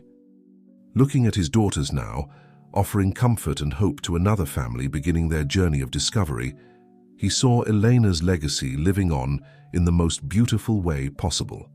The conference room at the Elena Thompson Foundation's Boston office had been transformed into a command center. Maps, documents, and photographs covered the walls, while laptops displayed various database searches. In the center of this organized chaos, Sophie and Sarah sat with Emma, all three girls intently studying the records from St. Vincent's home. Look at this, Emma said, pointing to a document. The intake officer who processed my paperwork also signed these forms at St. Vincent's, just like how the same social worker handled both our cases, Sarah noted, sharing a meaningful look with Sophie. Alexander watched from the doorway as the girls worked. They had developed an impressive system over the past few days, applying the investigative techniques they'd learned from Elena's notes to Emma's case. Their dedication was touching, but he worried they might be too emotionally invested. Girls, he called softly, entering the room. Rosa just delivered lunch. Why don't you take a break? But Dad, Sophie protested, we're so close. The girl, at St. Vincent's. Her name is Grace, and she was brought in on the exact same day as Emma. And look at her intake photo, Sarah added, holding up a grainy photograph. She has the same distinctive birthmark as Emma, just like Sophie and I have matching marks. Alexander moved closer to examine the photograph. Indeed, there was a small crescent-shaped mark visible on Grace's shoulder, identical to the one he'd noticed on Emma during their meeting at St. Catherine's home. James is already at St. Vincent's, he reminded them gently. He'll verify everything in person. For now, you need to eat and rest. Mrs. Martinez appeared with a tray of sandwiches and fresh fruit. Your father's right. Even detectives need lunch breaks. The girls reluctantly stepped away from their work, but their conversation over lunch remained focused on the case. Emma, Sarah asked carefully, how are you feeling about all this, about possibly having a twin sister? Emma played with her sandwich, her expression thoughtful. It's overwhelming, but in a good way. All my life, I've had this feeling that something was missing. Watching you two together, seeing how you finish each other's thoughts and just understand each other without words, it makes me hope that maybe I could have that too. You will, Sophie said confidently. Once we find Grace, if, Alexander interjected gently, we need to be careful about making promises. There's still more investigation to be done. But even as he urged caution, his phone buzzed with a message from James. The lawyer had made significant progress at St. Vincent's, discovering more connections between the two cases. The same doctor who had handled Emma's birth had signed off on Grace's placement paperwork. The same unusual medications had been administered to both mothers during delivery. Dad? Sophie's voice pulled him from his thoughts. Your phone kept buzzing. Is it news from Mr. Wilson? Alexander looked at the eager faces before him, remembering how it felt when they were uncovering the truth about Sarah. He's found some promising leads, he admitted, but we need to verify everything before taking next steps. Could we maybe look for a recent picture of Grace? Emma asked hesitantly. Just to see? The girls turned to Alexander with pleading expressions that reminded him so much of Elena. It made his heart ache. How many times had she looked at him that same way, asking him to believe in seemingly impossible things? "All right," he conceded, "but let's be methodical about this. What would your mother's notes suggest as the next step?" The twins exchanged excited glances before Sophie grabbed Elena's research notebook. "Mom always said to follow the paper trail first," she recited. "Look for patterns in dates, names, and locations." Sarah nodded, already pulling up a database on her laptop, and cross-reference everything with hospital records from that period. Emma watched them work with a mixture of awe and hope. "Your mum really thought of everything, didn't she? She knew the truth would come out eventually," Alexander said softly. "She just wanted to make sure there was a clear path to follow." When it did. As the afternoon progressed, more pieces began falling into place. James sent regular updates from St. Vincent's, each one adding weight to their theory. Grace had been placed in the home under circumstances remarkably similar to Sarah's placement at St. Mary's. The same vague explanations, the same rushed paperwork, the same pattern of dismissed concerns. "Mr. Thompson," Mrs. Martinez appeared at the door. "Mrs. Chen is here. She says she has something important to share." Rebecca Chen entered the conference room clutching an old shoebox. Her hands trembled slightly as she placed it on the table. "I've kept these all these years," she said, removing the lid to reveal a collection of hospital papers, photographs, and diary entries. "After Emma was born, I started documenting everything, just like your wife did. I thought people would say I was crazy, so I kept it hidden. But when I read about your case..." Emma moved to her mother's side, wrapping an arm around her shoulders. The gesture reminded Alexander of how Sophie and Sarah often comforted each other. "I heard two distinct cries," Mrs. Chen continued, her voice thick with emotion, "before they gave me the medication that made everything fuzzy. And later, when I tried to ask questions, Dr. Morrison said the same things he told your wife, that I was confused, that the medication had affected my memory." Alexander began carefully examining the documents from the box, his experienced eyes catching details that others might miss. The similarities to Elena's case were striking, not just in the medical records, but in the way both mothers had fought to preserve the truth they knew in their hearts. "Mum," Emma whispered, hugging her mother tighter, "why didn't you tell me about all this?" "I didn't want to burden you with what I couldn't prove," Mrs. Chen replied. "But when I saw the article about the Thompson twins, when I read about Eleanor's investigation, I knew it was time to bring these out of hiding." The girls had gathered around the box, carefully examining its contents with the reverence of archaeologists uncovering ancient treasures. Each document they found seemed to strengthen the connection between Emma and Grace's cases. "Dad," Sophie said suddenly, holding up a photograph. "Look at this." It was a delivery room photo, taken moments after Emma's birth. In the background, partially visible through a doorway, was a second bassinet being wheeled away by a nurse. The same nurse, who appeared in Elena's documentation of other cases. Alexander felt a familiar surge of emotion, the same feeling he'd experienced when they'd first discovered the truth about Sarah. History was repeating itself, but this time, they had the tools and knowledge to help another family find their way back together. The following morning brought news that would change everything. James arrived at the Foundation's office early, his expression a mixture of excitement and caution as he called everyone into the conference room. "I've just finished speaking with Sister Angela at St. Vincent's," he announced, spreading photographs across the table. "Grace has been living in Providence, Rhode Island, less than 2 hours from here. And there's more. She's been experiencing the same inexplicable feelings of connection that Emma described." Emma, who had been staying with the Thompsons during the investigation, leaned forward to examine the most recent photograph of Grace. The resemblance was undeniable. The same heart-shaped face, the same distinctive amber eyes that had caught everyone's attention in Emma's intake photos. "She looks just like me," Emma whispered, her fingers tracing the outline of Grace's face in the photograph. "Even the way she tilts her head when she smiles." "Grace has agreed to meet," James continued, watching Emma carefully. Sister Angela explained our investigation to her and her foster family. They're willing to come to Boston this afternoon.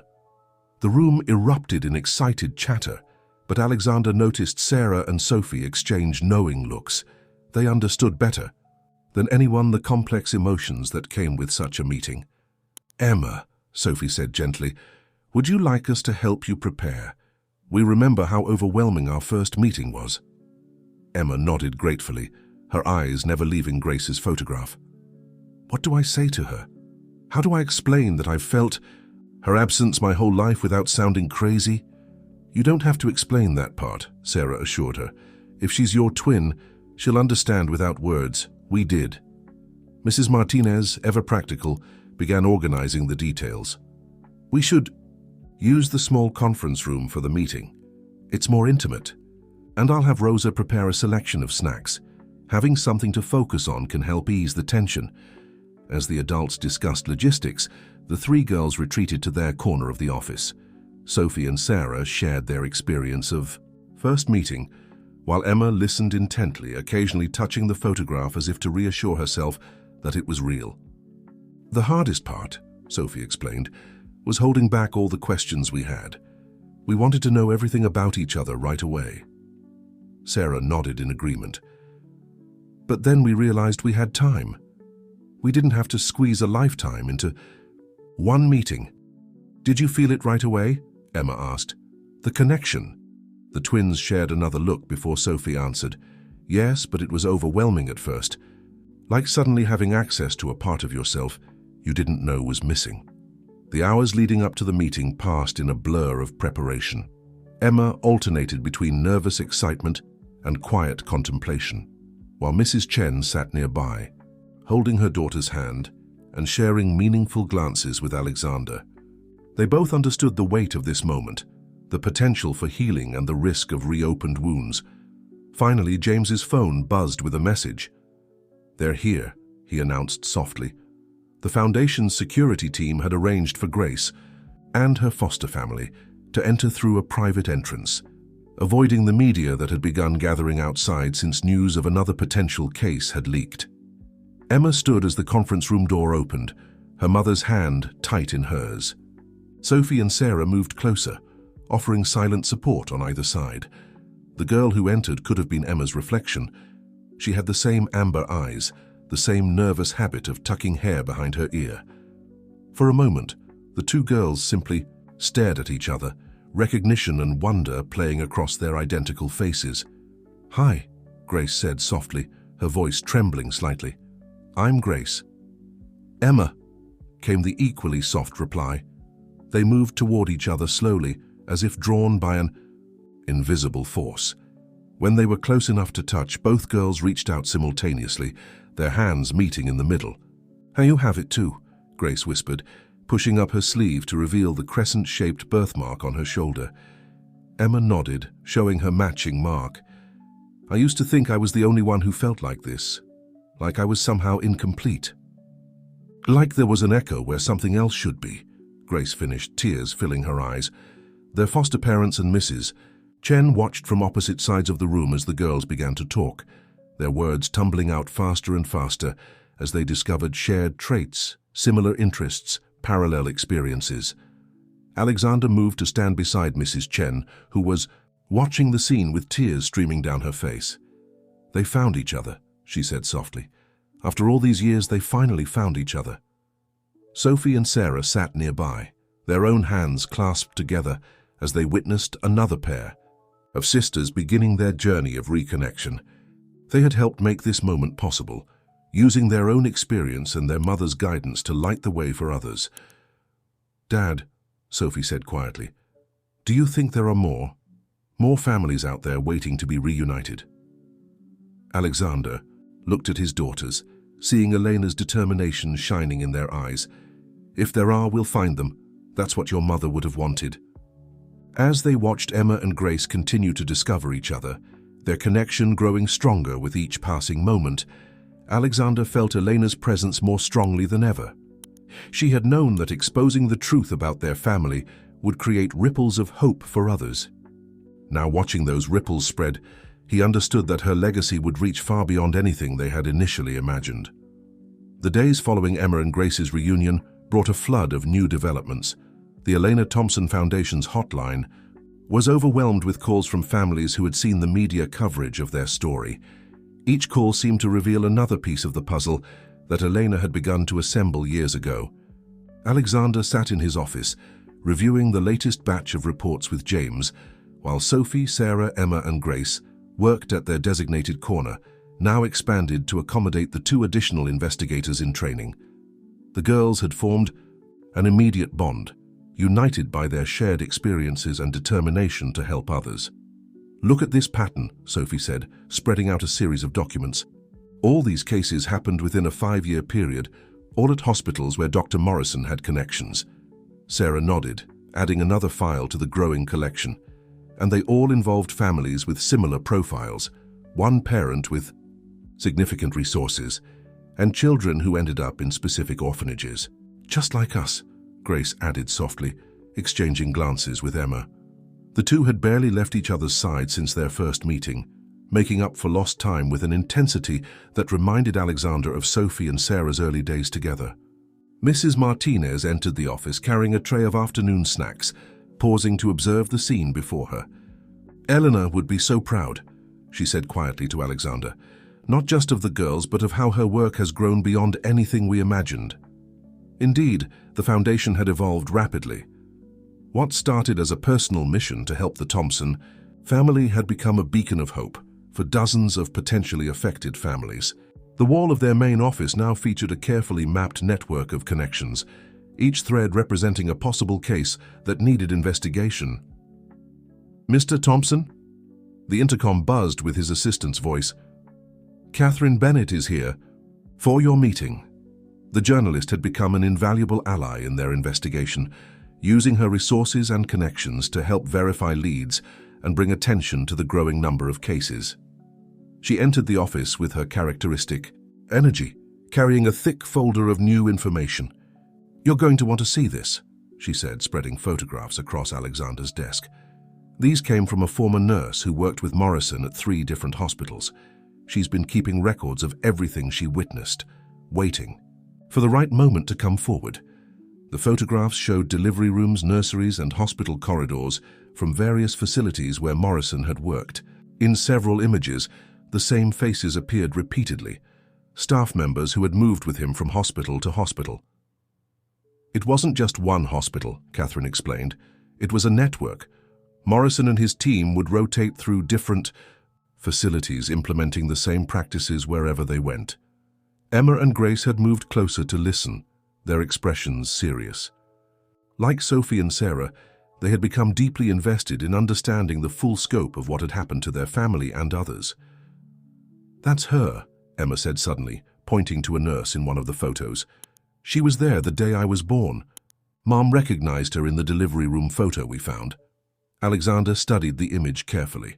"James, we need to find this nurse. If she was part of Morrison's inner circle, she might have information about other cases." "Already on it," James replied, typing rapidly on his laptop. "Her name is Margaret Wheeler. She left the medical field shortly after Morrison's resignation and moved to Florida." "I want to help interview her," Sarah said firmly, Sophie nodding. In agreement beside her, Alexander started to protest, but Catherine interrupted gently. "Actually, that might not be a bad idea. These girls have a unique perspective on the situation. They know what questions to ask, because they've lived it." "We could go as a team," Sophie suggested.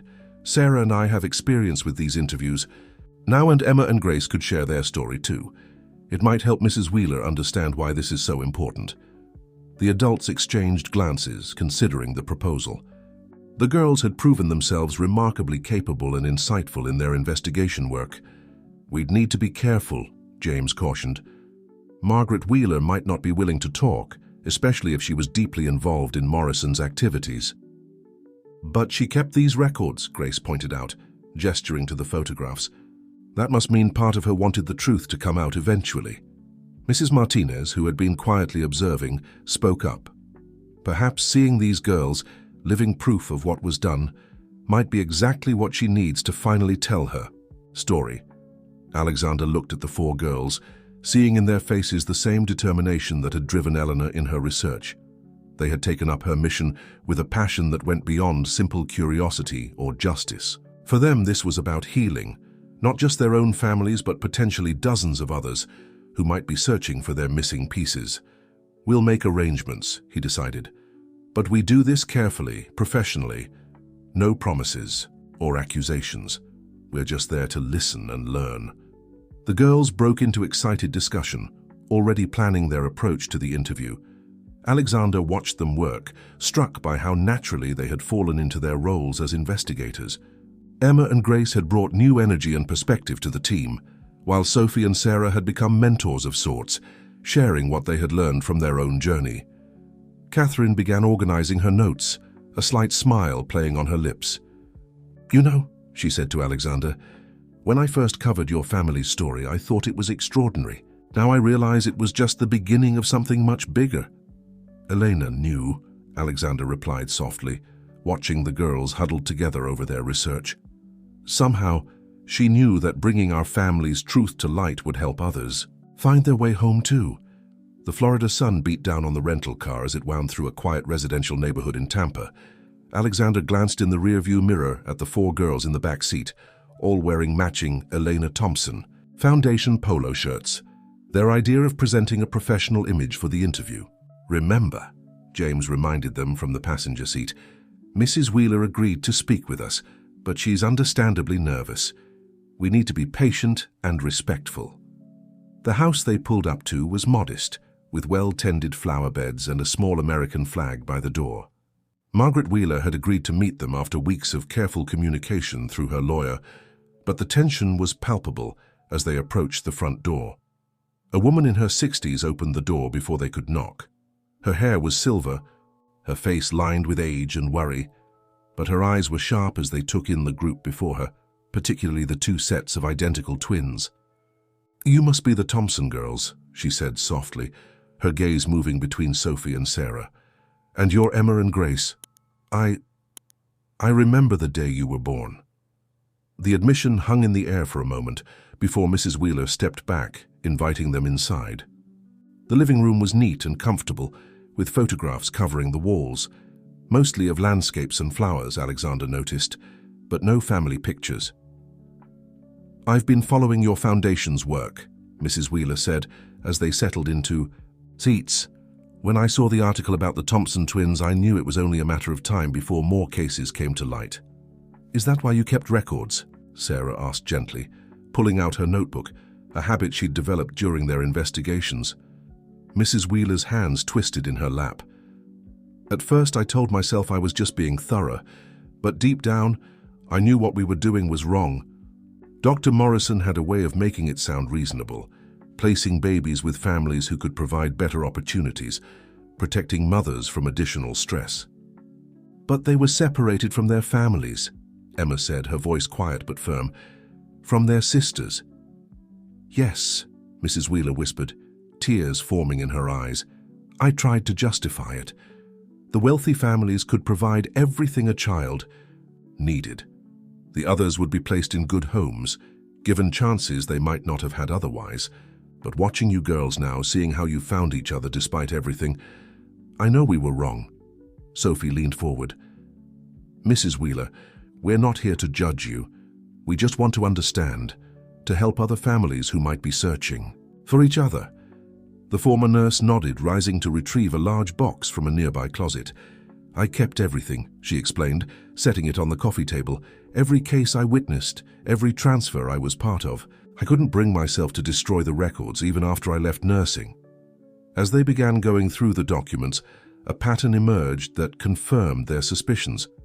Morrison had developed a systematic approach, identifying multiple births, where one parent had significant resources and the other was in a vulnerable position, whether through illness, financial difficulties, or other circumstances.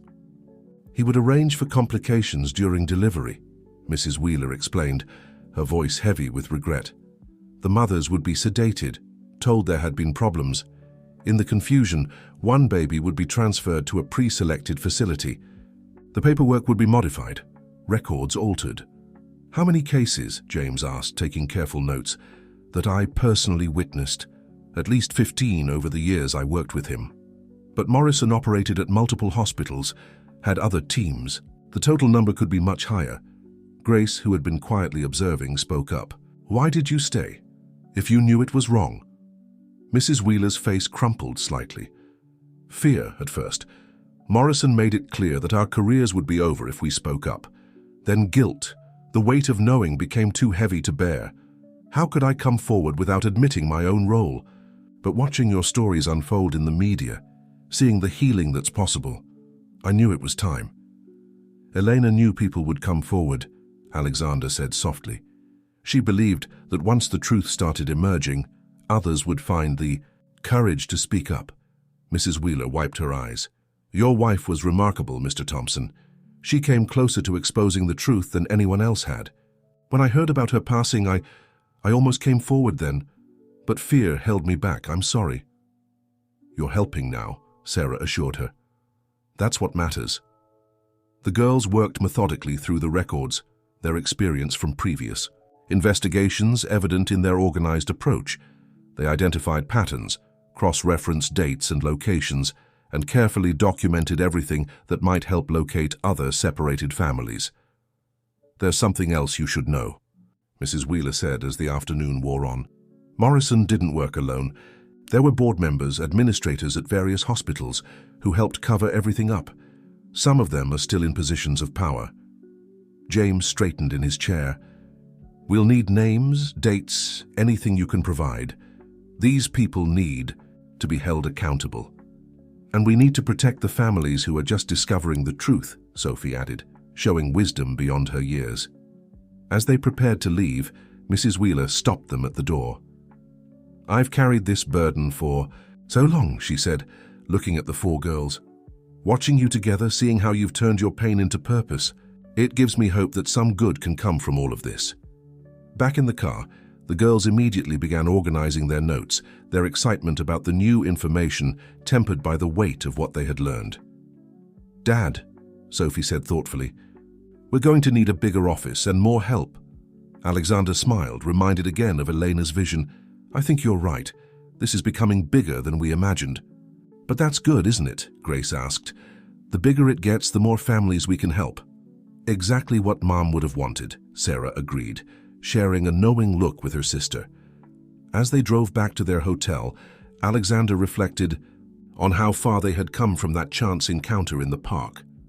Elena's quest for truth had grown into something extraordinary, a movement led by the very children whose lives had been affected, working to ensure that other families would have the chance to be whole again.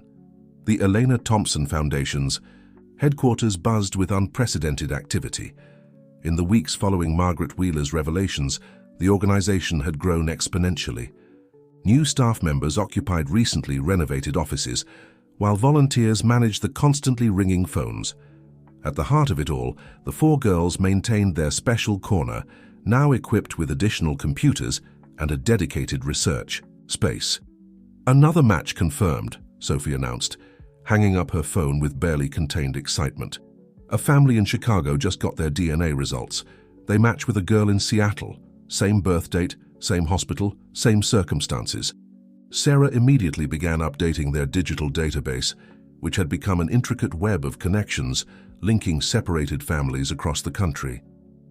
That's the third confirmation this week, she noted, adding another pin to their interactive map.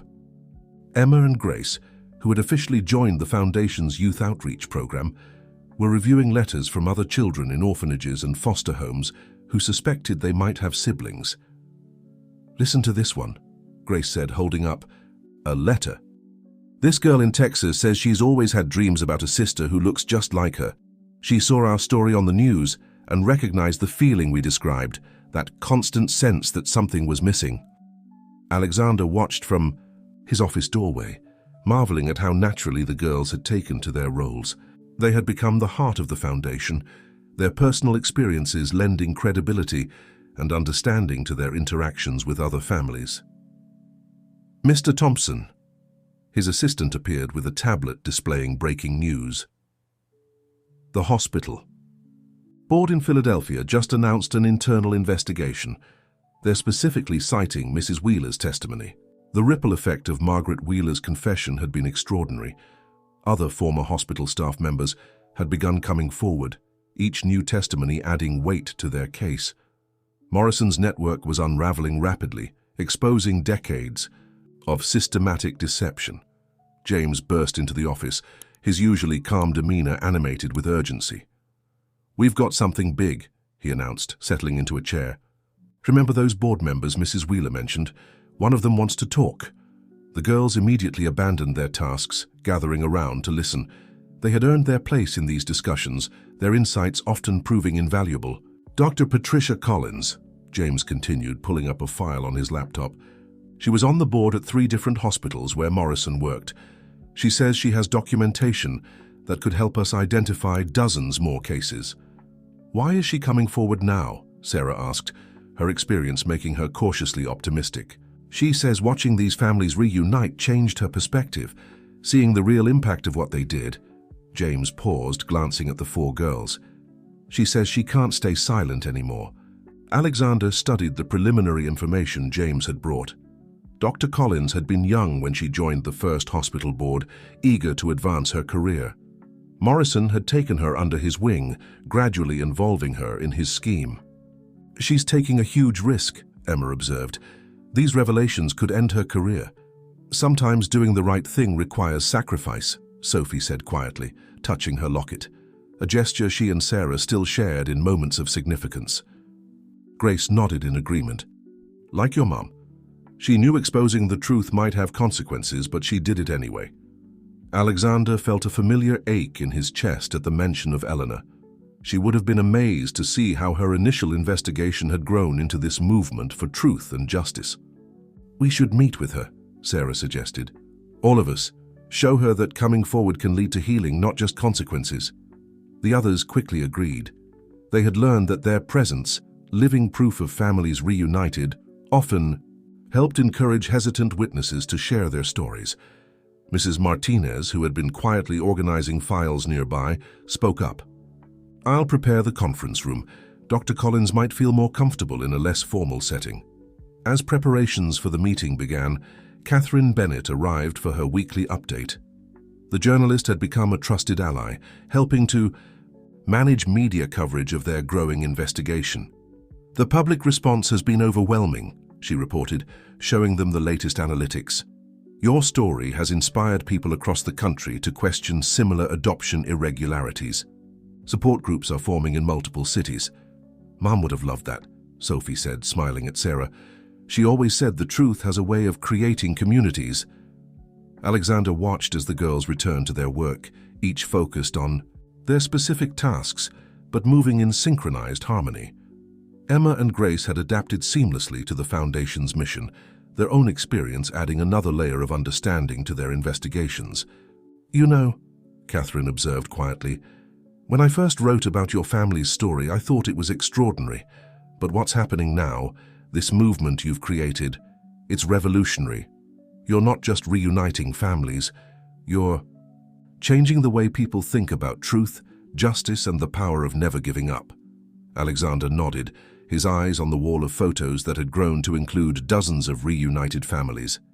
Each image told a story of loss, discovery, and healing. Each smile represented another piece of Elena's legacy. "The girls are the real revolution," he said softly. "They've taken their own pain and transformed it into purpose.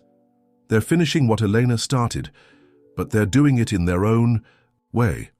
As if to prove his point, the 4 girls were already deep in discussion about Dr. Collins's upcoming visit, planning questions and preparing documents.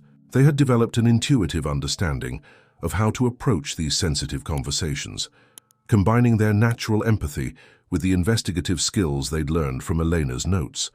The Foundation had become more than just a vehicle for investigation. It was a beacon of hope for families who had spent years feeling incomplete.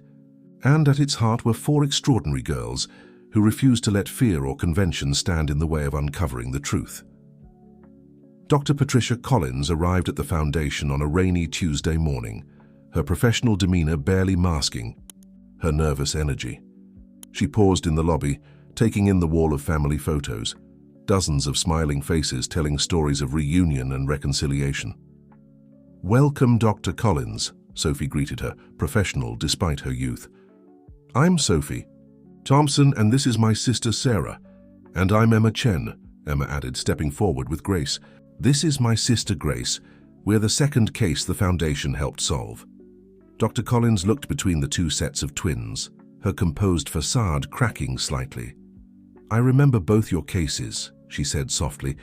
"I was on the board when the decisions were made." Alexander led them to the conference room, where Mrs. Martinez had arranged comfortable seating and refreshments. The setup was intentionally informal. They had learned that a relaxed environment often encouraged more open dialogue. "Before we begin," Sarah said, setting up her tablet to record the conversation, "we want you to know that we're not here to judge. We're here to understand and to help other families find their way back to each other." Dr. Collins nodded, her hands clasped tightly in her lap. "I was young when I joined the board," she began. "Morrison was respected, influential. He presented everything so logically, helping families who could provide better opportunities, ensuring children would have the best possible lives." "But you knew it was wrong," Grace said gently. "Didn't you?" "Yes, Dr. Collins whispered. "I remember the first case I witnessed. A young mother, unmarried, with no financial resources. The father was from a wealthy family, but they weren't involved. Morrison said we were doing what was best for everyone." As she spoke, Sophie and Sarah exchanged glances. They had heard similar justifications from other witnesses, but each new testimony helped them understand the complex web of rationalization that had allowed the separations to continue for so long. "What made you decide to come forward now?" Emma asked, her notebook ready. Dr. Collins looked at the four girls, her eyes filling with tears. "Watching you, seeing how these separations affected real people, real families. I've spent years telling myself we did the right thing, but looking at you now, how can separating sisters ever be the right thing?" Alexander leaned forward. "Dr. Collins, we understand coming forward isn't easy, but your testimony could help us identify other families, prevent this from happening again." She nodded, reaching into her briefcase. "I brought everything," she said, placing a thick folder on the table. "Board meeting minutes, unofficial records. Morrison kept lists of facilities involved in the transfers. I've spent the past week gathering every document I could find." The girls immediately began organizing the documents, their practiced efficiency showing as they sorted through the materials. Each piece of paper could be another clue, another chance to reunite a family. "There's something else," Dr. Collins added hesitantly. "Something that's been weighing on me for years. Elena Thompson, your wife, your mother, she came to me once." The room fell silent. Alexander felt his heart skip a beat as Dr. Collins continued. "It was a few months before she passed away. She had suspicions, had gathered some evidence. She asked me directly if I knew anything about separated twins. I denied everything. The guilt of that moment has never left me." Sarah reached for Sophie's hand, both girls touching their lockets with their free hands. "Mom knew," Sophie said softly. "Even then, she was fighting for us." "She never gave up," Alexander agreed, his voice thick with emotion. "And now, through the Foundation, her work continues." Dr. Collins wiped away tears. "The Found Families wall in your lobby. How many cases have you solved?" 17 confirmed reunions so far, Emma reported proudly, with 12 more pending. DNA verification, and those are just the ones we know about. Each case helps us understand the pattern better, Grace added. Makes it easier to identify other potential matches. The former board member looked at the girls with a mixture of admiration and regret. "You've accomplished more in a few months than I managed in years of carrying this guilt. I should have spoken up sooner."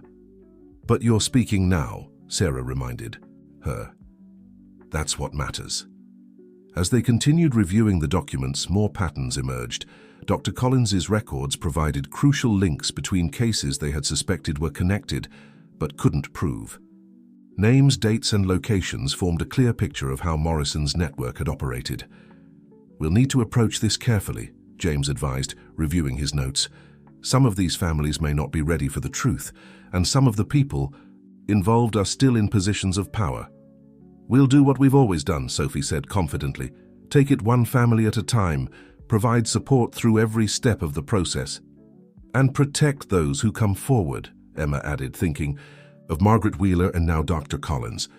Their courage helps others find their voice. Alexander watched as the girls continued their work, their natural ability to comfort and support extending to Dr. Collins. They had created something remarkable, a space where truth could emerge, without judgment, where healing could begin even in the midst of difficult revelations. "Eleanor would be proud," Mrs. Martinez said quietly, appearing at his side, "not just of what they've accomplished, but of who they've become." Indeed, looking at the four girls working together, Alexander saw something beyond the pain and loss that had initially brought them together. He saw strength, determination, and an unwavering commitment to helping others find their way home. The foundation had become more than just a mission to expose the truth. It had become a family in its own right, growing stronger with each new connection made, each new story uncovered. And at its heart were four extraordinary girls who had transformed their own experience of separation into a force for healing and hope. The autumn sun streamed through the foundation's windows, casting long shadows across the expanded office space. In the months since Dr. Collins's revelations, their work had grown exponentially. The original corner where the girls worked had evolved into a sophisticated command center, complete with multiple workstations and a dedicated research team. "Another DNA match confirmed," Emma announced, her voice carrying across the busy office. "The Martinez twins from Houston. That makes 23 reunited families now." Sarah looked up from her computer, where she was updating their database. "And look at this pattern. 3 more potential matches all connected to the same hospital in Denver. It's exactly like Mom predicted in her notes about Morrison's network." The foundation had developed a systematic approach to investigating cases, combining Elena's original research methods with new technologies and resources. Each success brought more attention, more leads and more families hoping to find their missing pieces. "Girls," Alexander called from his office doorway, "we have a situation that needs your expertise." They gathered in his office where James was already setting up a video conference. On the screen appeared Sister Catherine from St. Mary's, her familiar face creased with concern. "We have a young girl here," she explained. "Amanda Parker, age 11. She was brought to us as an infant under circumstances very similar to Sarah's case. Yesterday she saw a newspaper article about a family in California." "The Winters case," Sophie interrupted, already pulling up the file on her tablet. "We've been investigating them for weeks," Sister Catherine nodded. "Amanda says she recognizes herself in their daughter's photo. The birthmark, the unique eye color, everything matches." The girls exchanged knowing looks. They had become experts at recognizing the patterns, the small details that often connected separated siblings. "We'll need to proceed carefully," Alexander cautioned, but the girls were already in motion. "I'll contact the Winters family," Grace offered, reaching for her phone. "Emma and I can explain the process since we've been through it recently." "Sarah and I will review Mom's notes about that hospital during that time period," Sophie added. "There might be more connections we haven't discovered yet." Alexander watched with pride as they coordinated their efforts. What had started as 2 sisters finding each other had grown into something much larger, a movement led by young people who understood firsthand the importance of family connections. Mrs. Martinez appeared with fresh coffee and her ever-present notebook. "The media team is asking about doing a special report on our 6-month anniversary," she reported.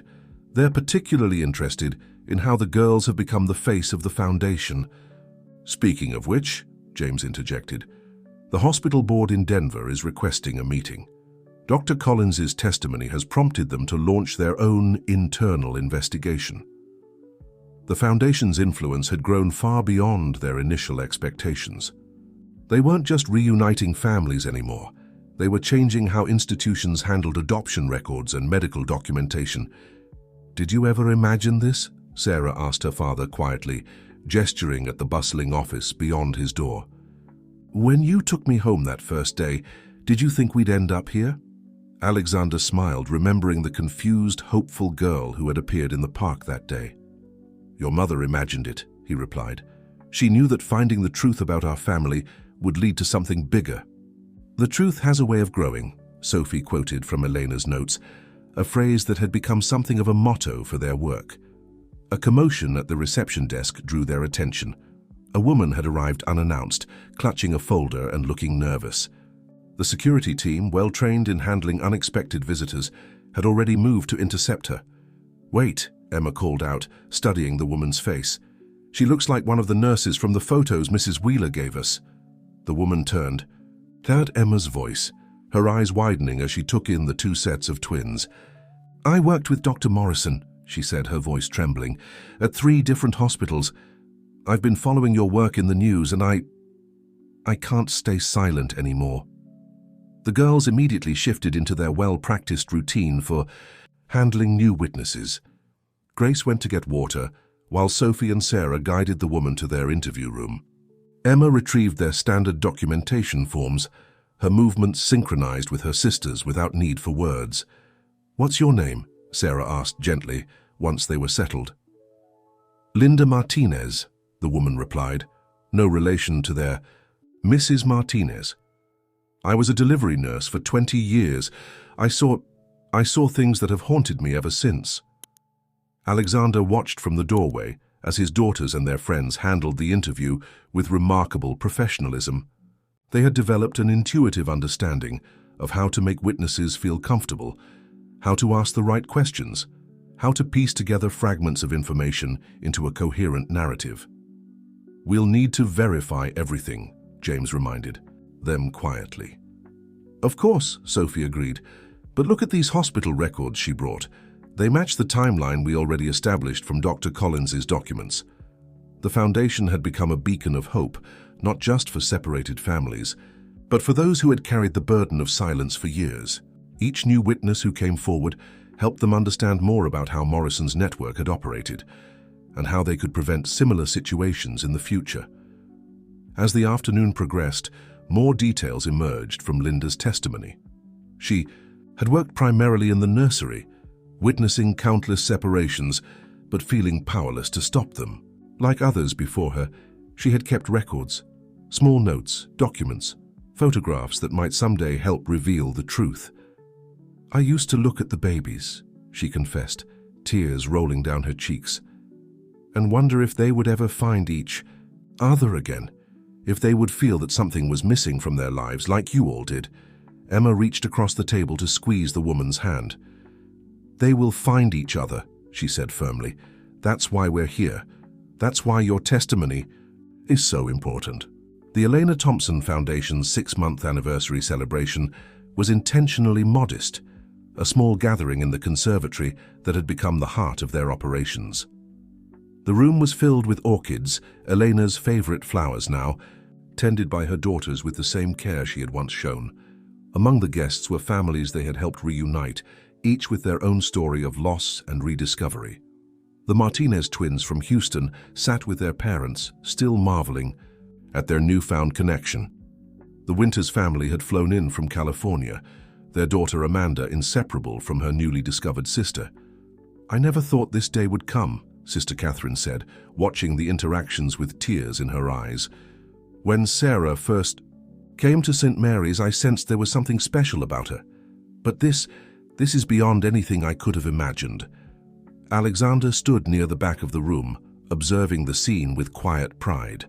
Sophie and Sarah were showing a group of recently reunited siblings their research center, explaining how they used Elena's methods to track down connections. Emma and Grace led a support group for children still adjusting to their new family dynamics. "Your wife would be so proud," Mrs. Martinez said softly, appearing at his side. "Not just of what the Foundation has accomplished, but of how the girls have grown into their roles." Indeed, the transformation had been remarkable. The shy, uncertain Sarah, who had first entered their lives, had become confident and purposeful. Sophie had discovered leadership abilities she never knew she possessed. Together with Emma and Grace, they had created something extraordinary, a place where broken families could find healing and hope.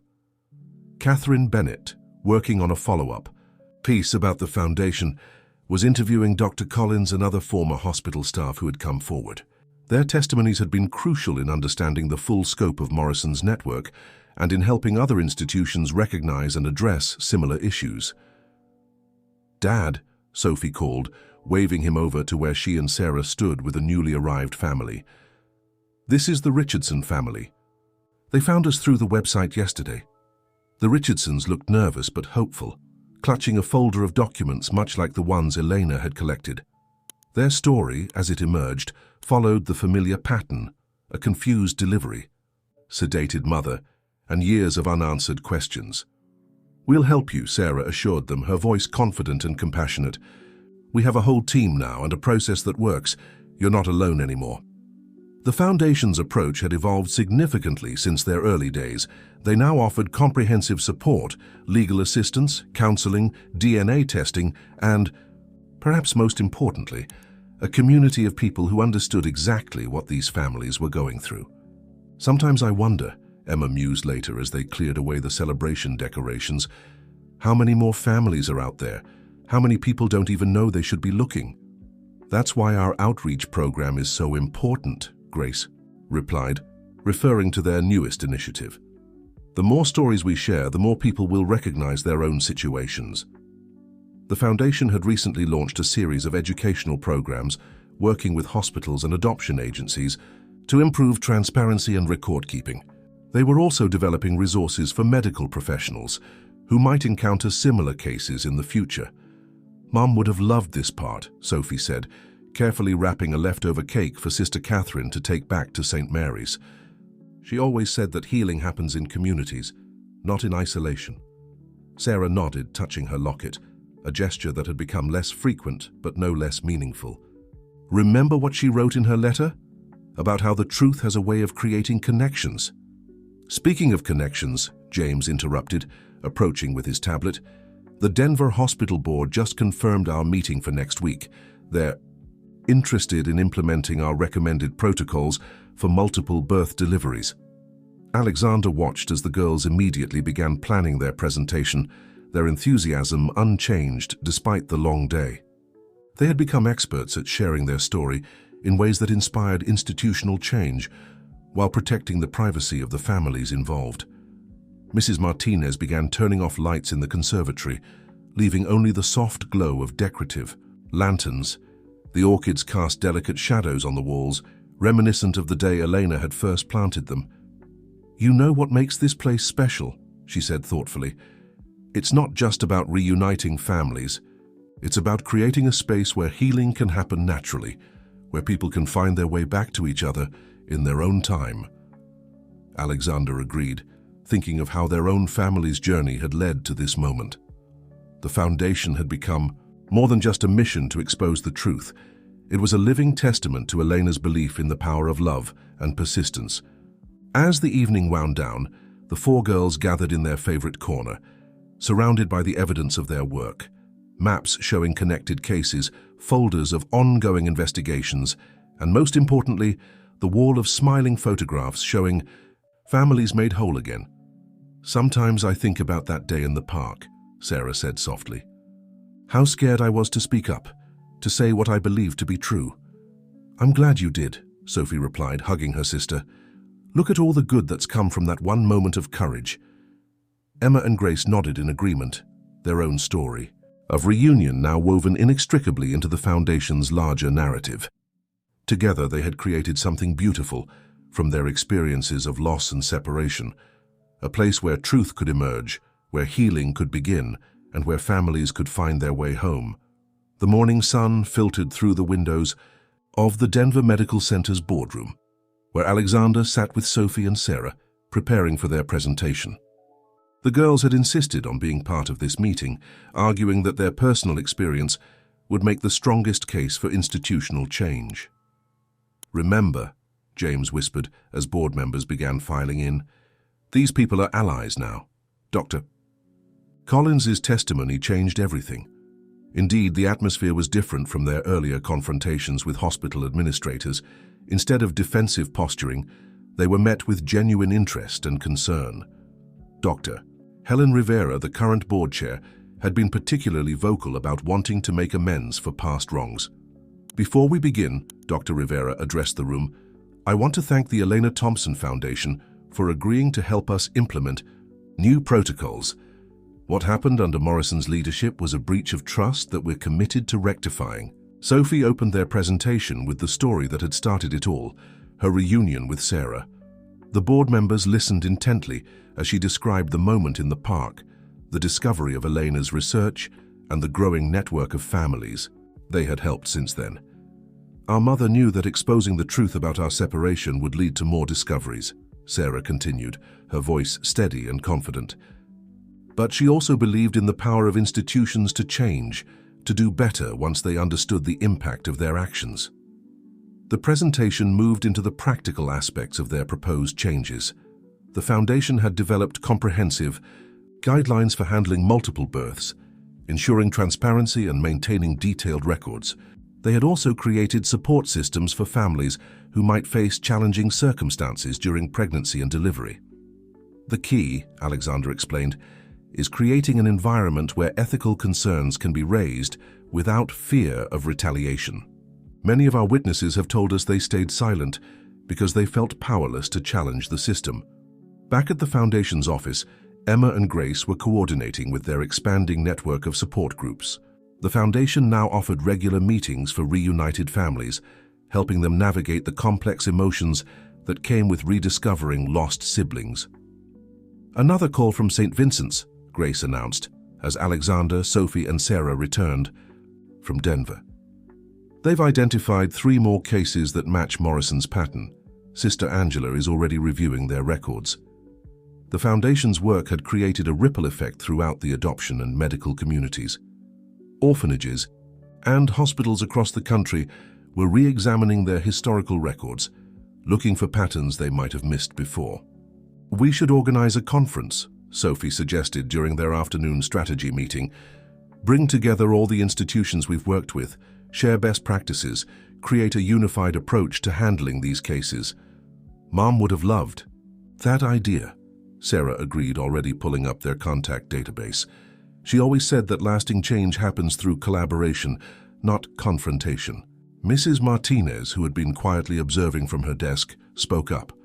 Why not make it an annual event? The Elena Thompson Conference on Family Reunification and Ethical Healthcare Practices. The suggestion was met with enthusiastic approval. The foundation had grown beyond its original mission of reuniting separated twins. It was now shaping policy, influencing institutional practices, and creating lasting change in the healthcare system. We'll need a bigger venue than the conservatory this time, Emma noted, thinking of their recent 6-month celebration. Maybe we could use the convention center downtown. Alexander watched as the girls began planning, their natural organizational abilities shining through. They had grown so much in these past months, taking on responsibilities that would have seemed impossible when they first started. Dad? Sophie called, noticing his thoughtful expression. What do you think about inviting some of the families? We've helped to speak at the conference. Let them share their stories directly. That's exactly what your mother would have suggested, he replied, smiling at how often Elena's influence appeared in their work. Personal stories have a way of making abstract issues real and immediate. As the day progressed, more developments unfolded. Catherine Bennett called with news that her latest article had prompted another former nurse to come forward with records from a hospital in Seattle. James received confirmation that 3 more DNA tests had come back positive, confirming suspected matches they had been investigating. It never stops amazing me, Grace said as they updated their wall of success stories, how each new case leads to another. It's like Mom's research was just the beginning of a much bigger story. That's because she understood something fundamental, Sarah replied, adjusting a photograph of recently reunited twins from Michigan. She knew that truth doesn't exist in isolation. Each revelation connects to others, creating a web of understanding that grows stronger with every new discovery.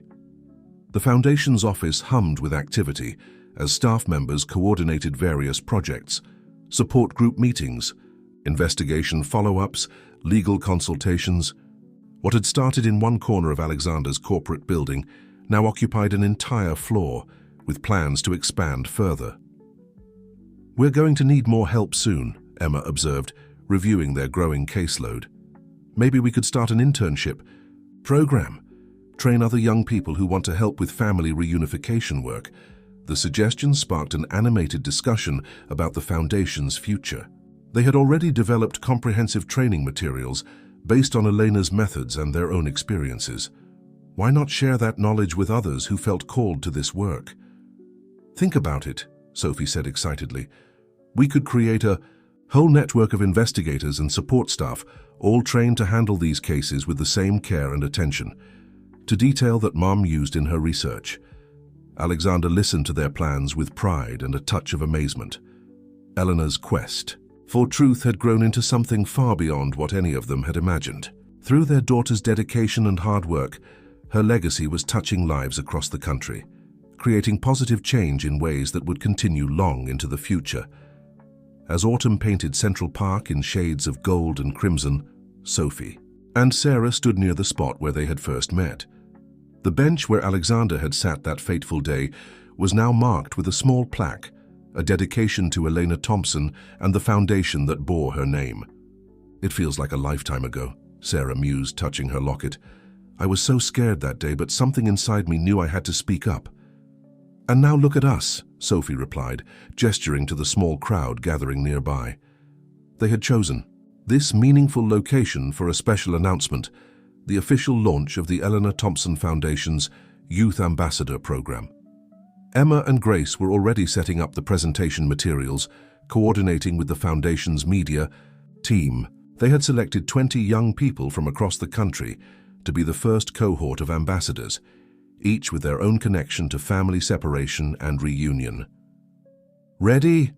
Alexander asked, approaching with Mrs. Martinez. They had both watched. The girls grow into their leadership roles, becoming advocates and mentors for others facing similar journeys. The ceremony began with Sarah sharing their story, not just of finding each other, but of discovering their mother's legacy and building something meaningful from their experience. Sophie followed with an overview of the Foundation's accomplishments.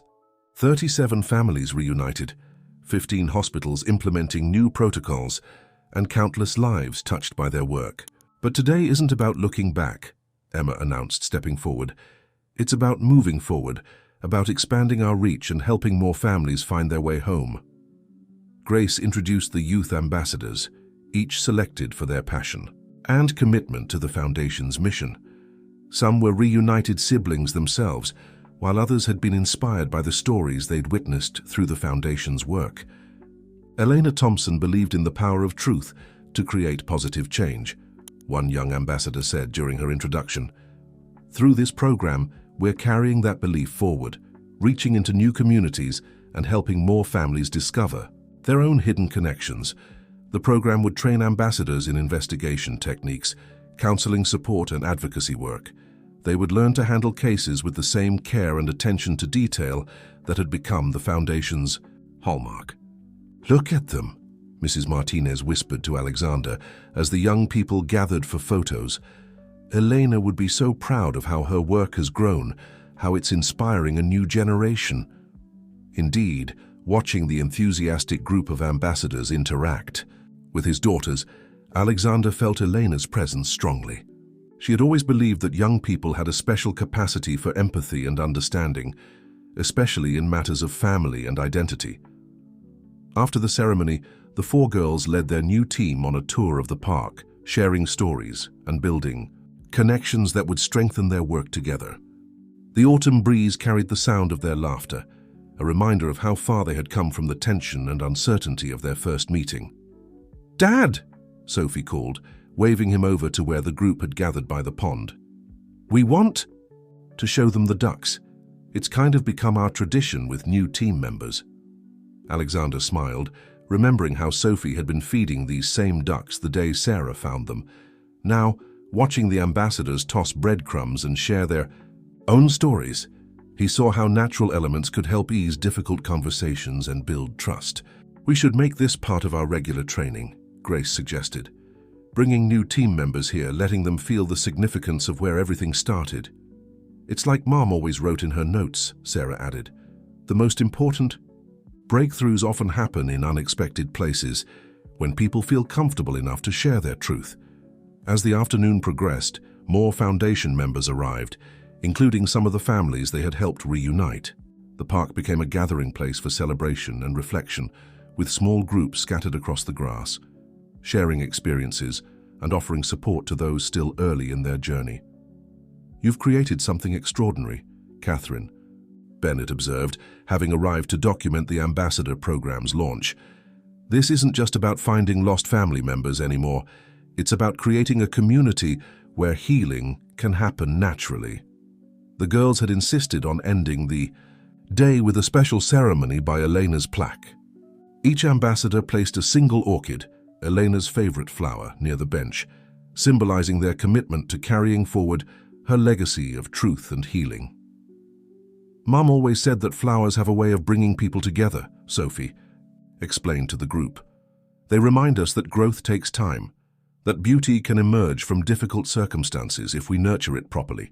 As the sun began to set, casting long shadows across the park, Alexander watched his daughters with the new ambassadors. They had taken their own experience of loss and transformation and turned it into a source of hope for others. Elena's work, begun in solitude as she fought to uncover the truth about their family, had blossomed into a movement that would continue touching lives for generations to come. "The truth really does have a way of growing," Sarah said softly, standing beside him, "just like Mom always believed it would." The park had quieted now, with only the gentle rustle of leaves and distant city sounds providing accompaniment to their reflections.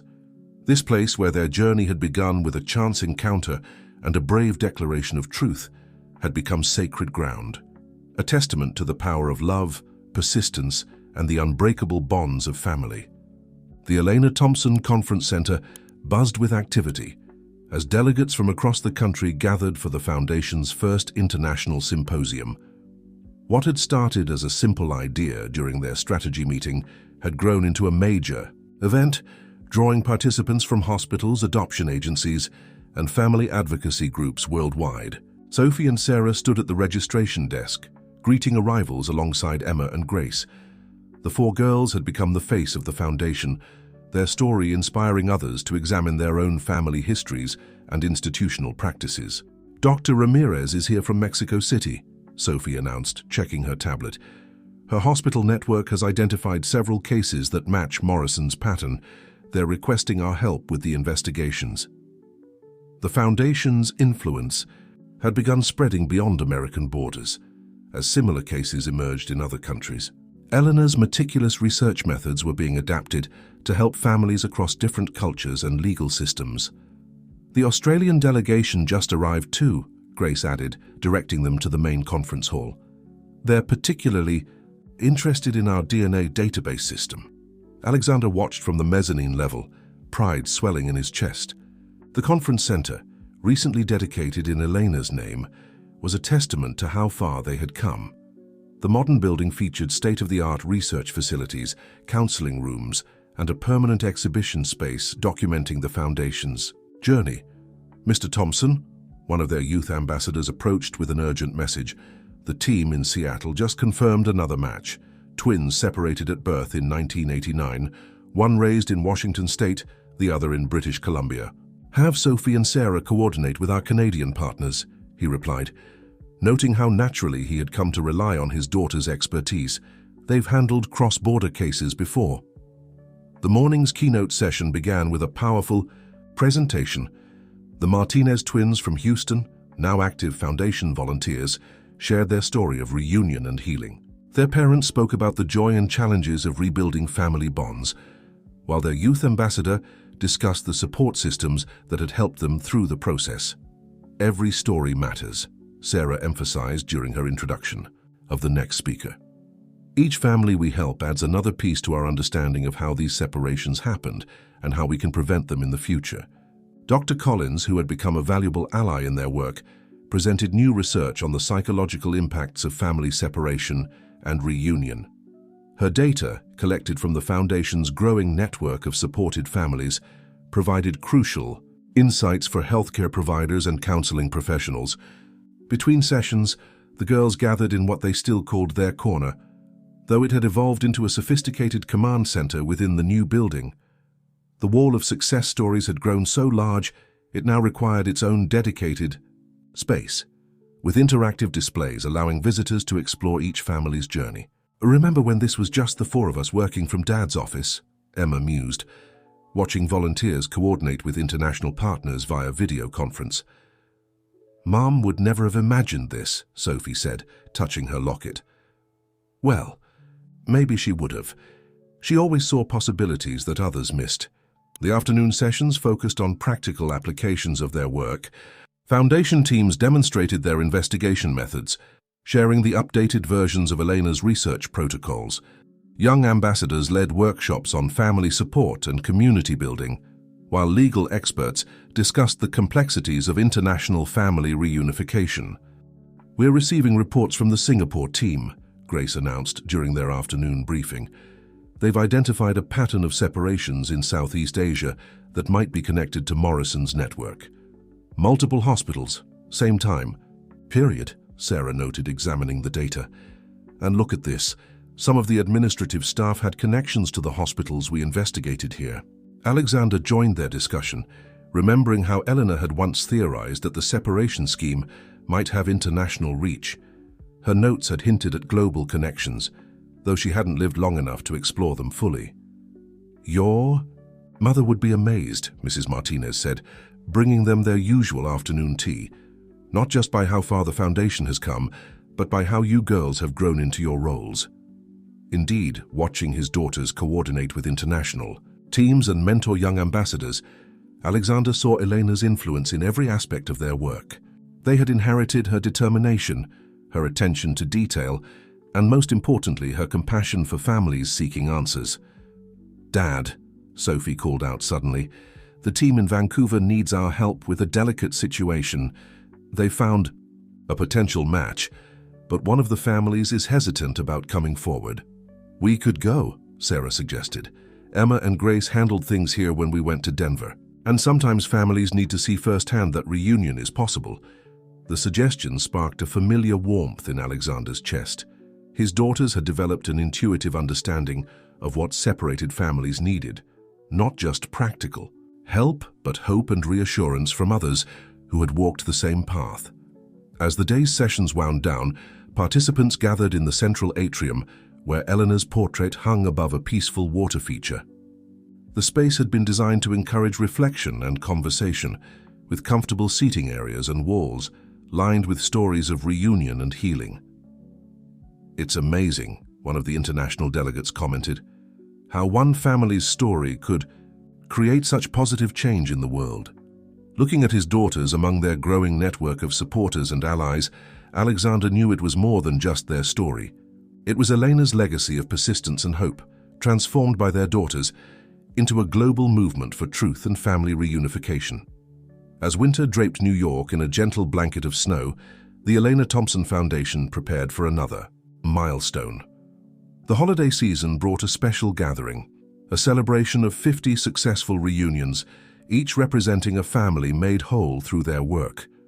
The Foundation's conservatory, now triple its original size, had been transformed into a winter wonderland. Eleanor's beloved orchids still held pride of place, but they were joined by festive decorations and twinkling lights that reflected off the glass ceiling.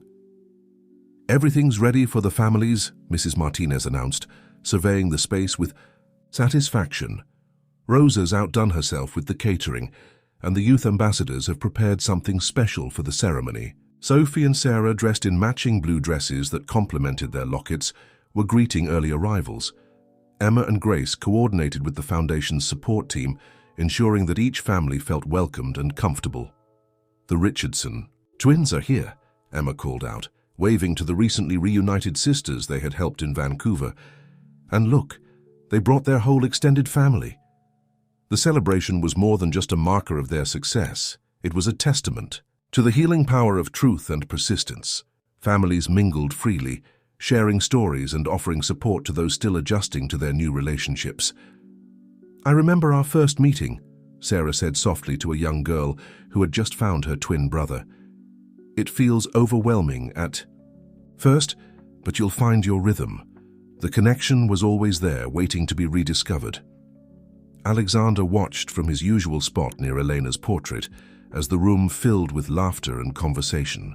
Sister Catherine had arrived from St. Mary's with some of her current charges, children who might one day discover their own hidden family connections. "Your girls have created something miraculous here," Sister Catherine said, joining him. "Not just finding lost siblings, but building a community where healing can happen naturally." The youth ambassadors began their presentation, a moving tribute to Elena's work and its continuing impact. They had compiled video messages from reunited families across the globe, each sharing how the foundation had changed their lives. "Mom's research was just the beginning," Sophie explained to the gathered crowd. "She showed us that with dedication and courage, even the most carefully hidden truths can come to light." Sarah continued, "But what we've learned is that finding each other is just the first step. Real healing happens in moments like this, when families can share their journeys and support each other through the challenges of reunion." The foundation had evolved to provide comprehensive support services. They now offered counseling, legal assistance, and ongoing community engagement for families at every stage of their journey. The Youth Ambassador Program had expanded to include training for healthcare professionals and adoption agency staff. "Look at this," Grace whispered to Emma, showing her phone. "The Singapore team just confirmed another match. Twin sisters separated at birth, one in Malaysia, one in Australia. Our 51st reunion," Emma noted with a smile. "Should we tell everyone?" But before they could share the news, the youth ambassadors called everyone's attention to a special presentation. They had created a memorial wall featuring photographs of all 50 reunited families, with Elena's portrait at the center. "Every story on this wall began with a mother's intuition," one ambassador explained. Whether it was Elena Thompson's determination to uncover the truth about her daughters, or the countless other mothers who never stopped believing they had more than one child. The ceremony continued with families adding their own photographs to the wall, each placement accompanied by tears of joy and shared embraces. The foundation's work had created a ripple effect of healing that extended far beyond the initial act of reunion. "Dad," Sophie said, joining Alexander near Elena's portrait, "do you think Mom knew how big this would become?" Alexander wrapped an arm around his daughter's shoulders. "Your mother believed that truth has its own power. She knew that once we started uncovering these stories, others would find the courage to seek their own answers." Sarah joined them, followed by Emma and Grace. The four girls who had once been strangers had become not just friends but partners in continuing Elena's legacy. Their bond, forged through shared experience and purpose, was as strong as any biological connection. "We should make this an annual tradition," Grace suggested, "not just celebrating the reunions, but honoring the journey that brought us all together. And remembering that there are still more families out there," Emma added, "more stories waiting to be uncovered." As the evening progressed, Alexander observed the natural interactions between families at different stages of their journey. Those who had been reunited longer offered guidance to newly connected siblings. Parents shared their experiences of healing and integration. Even the foundation's staff and volunteers moved through the crowd with the easy familiarity of people who understood the deep emotional significance of their work. "Elena would have loved this," Mrs. Martinez said, joining their small group. "Not just the reunions, but the community you've built around them, the way you've turned individual healing into collective strength." The girls exchanged knowing smiles, their hands automatically going to their lockets, a gesture that had become symbolic of their connection to Elena's legacy. They had taken their mother's work and transformed it into something far greater than any of them had imagined possible. As snow fell gently outside the conservatory's glass ceiling, the gathered families represented a living testament to the power of persistence, truth, and love. Each reunion was a story of hope, each healing journey a reminder that it's never too late to find your way home.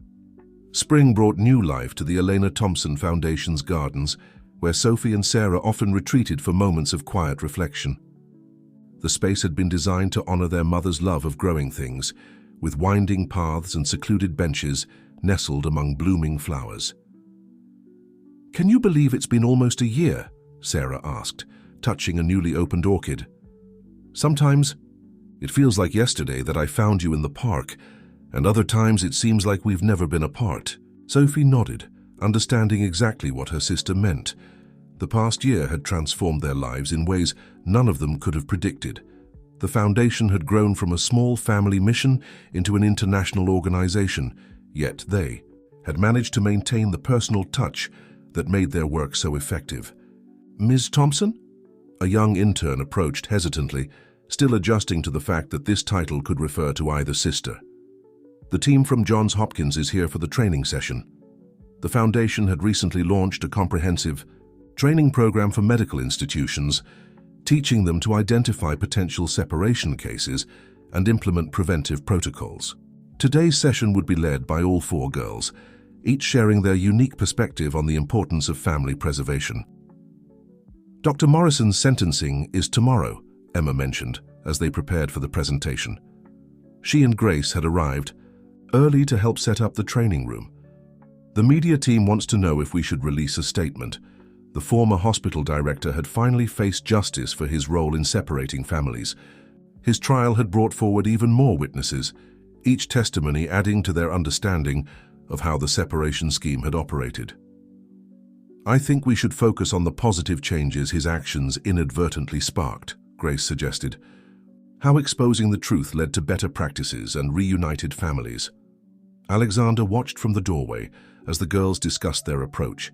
They had grown so much in the past year, developing wisdom that went far beyond their years. Elena would have been amazed by their ability to find hope and purpose in even the most challenging circumstances. "The Singapore team sent their report," James announced, joining them with his ever-present tablet. 3 more matches confirmed in Southeast Asia. They're requesting our help with the reunification process. The Foundation's international expansion had required careful adaptation of their methods to different cultural contexts. The girls had shown remarkable sensitivity in understanding how family reunification might look different in various parts of the world. "We should send Sarah and Sophie," Mrs. Martinez suggested. "They have experience with cross-cultural cases, and their story resonates universally." The training session began with a full house. Medical professionals, social workers, and hospital administrators listened intently as the girls shared their experiences and introduced the Foundation's new protocols. "What we learned from our mother's research," Sophie explained, standing confidently at the podium, "is that prevention is just as important as reunion. Every family kept together is a trauma avoided." Sarah continued, "But when separation does occur, having proper documentation and transparent processes makes reunion possible. That's why we're here today, to ensure that no other families have to spend years searching for answers." Emma and Grace led the practical portion of the training, demonstrating the database systems and documentation protocols they had developed. Their own experience as recently reunited twins added credibility to their instruction. "Watch for these warning signs," Grace advised, highlighting specific patterns on the screen. Multiple birth deliveries with unusual complications, missing, or altered records, inconsistent documentation. The session was interrupted by an urgent message from the Foundation's Seattle office. Another former nurse had come forward, bringing with her records from a previously unknown hospital in Morrison's network. "She says there could be dozens more cases," Emma reported, quickly reviewing the information, "spanning almost 2 decades. The news sent a ripple of determination through the room. Even after a year of successes, they were still uncovering new layers of Morrison's operation. But now they had the resources, experience, and support network to handle whatever they found. "Mom always said the truth has a way of emerging in its own time," Sarah reflected, sharing a meaningful look with Sophie. She knew we just had to be patient and persistent. As the training session concluded, Alexander found himself in Elena's garden, surrounded by the spring blooms she would have loved. The Foundation had become everything she had hoped for and more: a force for healing, a catalyst for change, and a testament to the power of maternal love. "Sir?" Mrs. Martinez appeared with his afternoon coffee. "The girls want to show you something before the day ends." In the research center, Sophie, Sarah, Emma, and Grace had assembled a presentation. That took his breath away. They had mapped out every case the Foundation had handled, creating a visual representation of families reunited and lives transformed. "Look at this, Dad," Sophie said excitedly. "Each light represents a family we've helped. When we started, there were just the 4 of us. Now look how many lights are shining." The map glowed with countless points of light, each representing a story of loss, discovery, and reunion. But more than that, it showed the interconnected nature of their work. How each reunion created ripples that led to more discoveries, more healing, more hope. "Elena would be so proud," Mrs. Martinez whispered, wiping away tears. "Not just of what you've accomplished, but of who you've become." The girls smiled, their hands instinctively going to their lockets. They had taken their mother's legacy and transformed it into something extraordinary, a movement that would continue touching lives for generations to come. The morning of Dr. Morrison's sentencing dawned clear and bright, but the girls had decided not to attend the courthouse proceedings. Instead, they gathered at the Foundation for what they considered a more important event, the launch of their new global family reunification network. "Representatives from 20 countries," Emma announced, reviewing the attendance list, "all committed to implementing our protocols and sharing information across borders." The Foundation's main conference room had been transformed into a command center, with screens showing live feeds from partner organizations around the world. Each connection represented months of careful relationship building and adaptation of their methods to local contexts. "The Australian team is already online," Grace reported, adjusting the video feed. "And look, they've identified 3 potential matches using our new database system." Sophie and Sarah stood together at the main console, preparing to address their international partners. They had come so far from the frightened girls who first met in Central Park, growing into confident leaders who inspired others to join their cause. "Should we tell them about the memorial garden first?" Sarah whispered to her sister. They had been working on a special project, a peaceful space where families could come to reflect, heal, and honor their journeys. "Perfect way to start," Sophie agreed. "Show them that this work is about more than just data and DNA matches. It's about creating spaces for healing." Alexander watched from the back of the room as his daughters began the presentation. Eleanor's portrait smiled down from the wall, her presence felt in every aspect of their work. The Foundation had become everything she had hoped for, and more, a beacon of hope for separated families worldwide. The Eleanor Thompson Protocol, Sarah explained to their global audience, isn't just about finding matches. It's about supporting families through every step of their journey, from investigation through reunion and beyond. The presentation included testimonials from families they had helped, demonstrating the lasting impact of their work. The Richardson twins spoke about their experience adapting to life as sisters. The Martinez family shared how their reunion had healed generations of pain. "And now," Sophie continued, "we're expanding our youth ambassador program internationally. Because every culture has its own way of understanding family, and we need local voices to help guide our work." As if on cue, James entered, with breaking news from the courthouse. Morrison had received a significant sentence, but more importantly, he had finally expressed remorse for his actions. His statement included an apology to all the families affected by his schemes. "It's fitting," Emma observed, "that this news comes as we're launching our global network. His actions caused so much pain, but look at all the good that's come from exposing the truth." Mrs. Martinez appeared with refreshments for the team, pausing to admire the wall of success stories that now included families from multiple continents. "Eleanor always said that truth has a way of crossing borders," she remembered. She would be amazed to see how right she was. The day continued with virtual training sessions, policy discussions, and sharing of best practices across time zones. The Foundation's methods were being adapted for different legal systems and cultural contexts, while maintaining the core principles Elena had established in her research.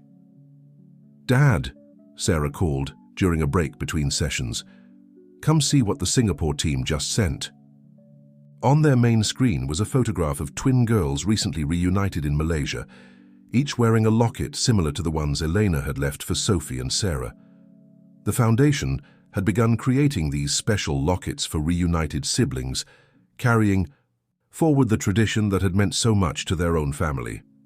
"They're calling them Elena's lockets now," Grace explained. "Each one contains a small compass, symbolizing how truth helps us find our way home."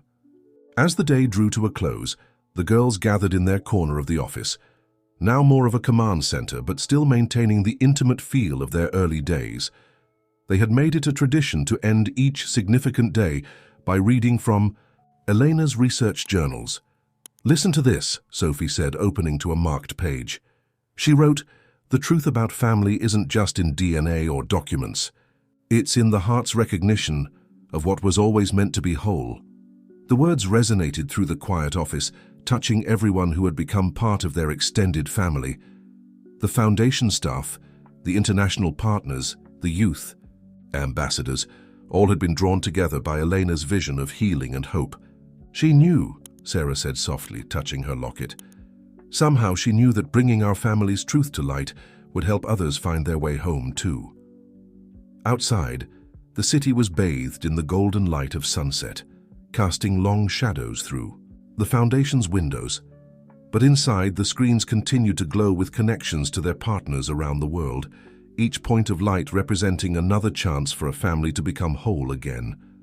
1 year to the day after Sarah and Sophie's first meeting in Central Park, the Elena Thompson Foundation hosted a special ceremony.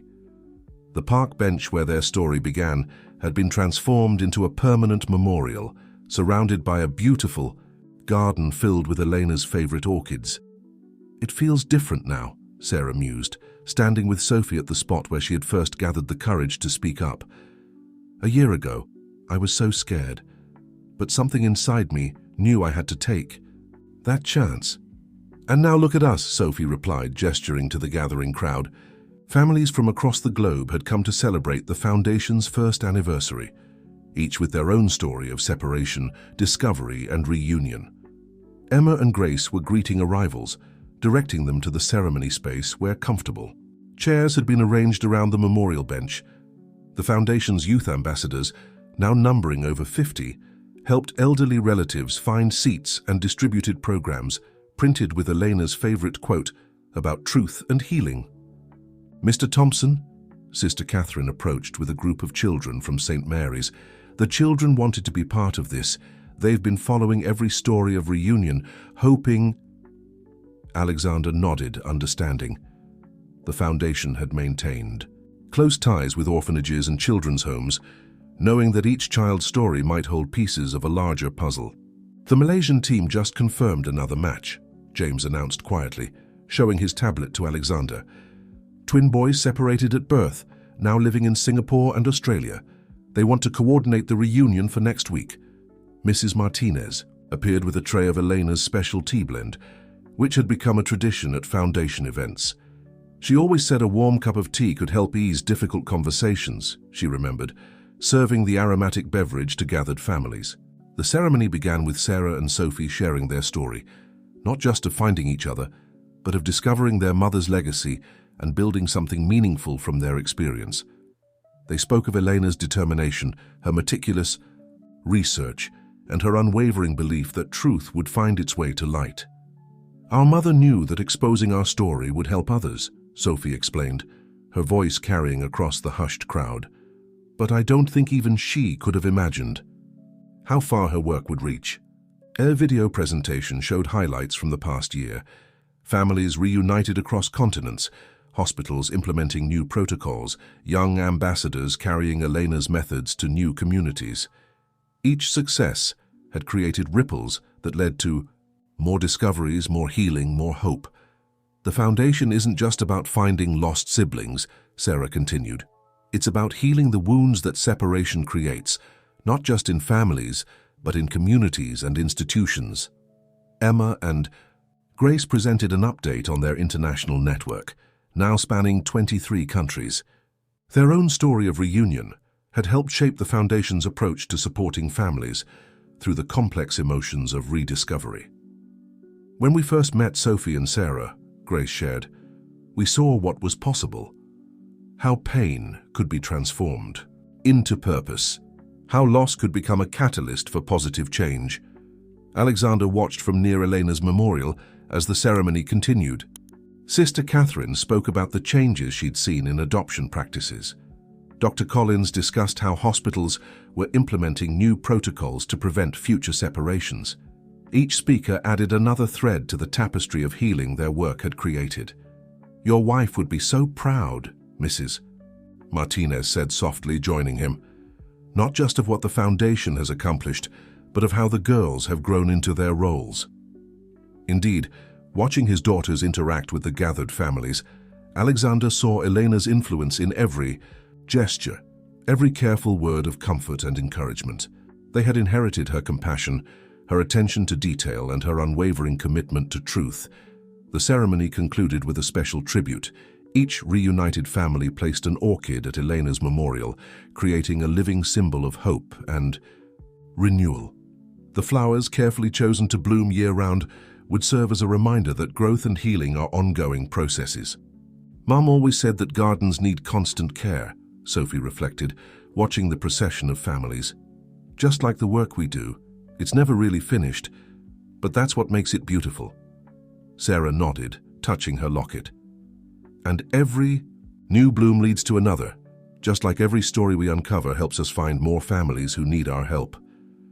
As the sun began to set, casting golden light through the park's trees, the gathered families shared stories and support. Children played near the memorial garden, while parents exchanged experiences and advice. The foundation's staff and volunteers moved through the crowd, making connections and noting details that might lead to more discoveries. "Look," Emma pointed out, drawing their attention to a young girl shyly approaching the memorial. "She's from the Singapore orphanage we've been working with, the one where we think there might be more cases like ours." The girl placed her orchid with careful reverence, then turned to watch other families adding their flowers. Her expression held the same mixture of hope and uncertainty that Sarah had felt a year ago, standing in this very park. "Should we talk to her?" Grace suggested, recognizing the look in the girl's eyes. "Yes," Sophie and Sarah said together, already moving toward her. They understood better than anyone that sometimes the most important journeys begin with a simple conversation, a moment of connection, a shared hope for answers. As the anniversary celebration drew to a close, the Elena Thompson Foundation's core team gathered in the conservatory for a private moment of reflection. The space had become their sanctuary, filled with the orchids Elena had loved and the memories of all they had accomplished in the past year. 75 families reunited. Emma read from their latest report. Over 200 youth ambassadors trained worldwide.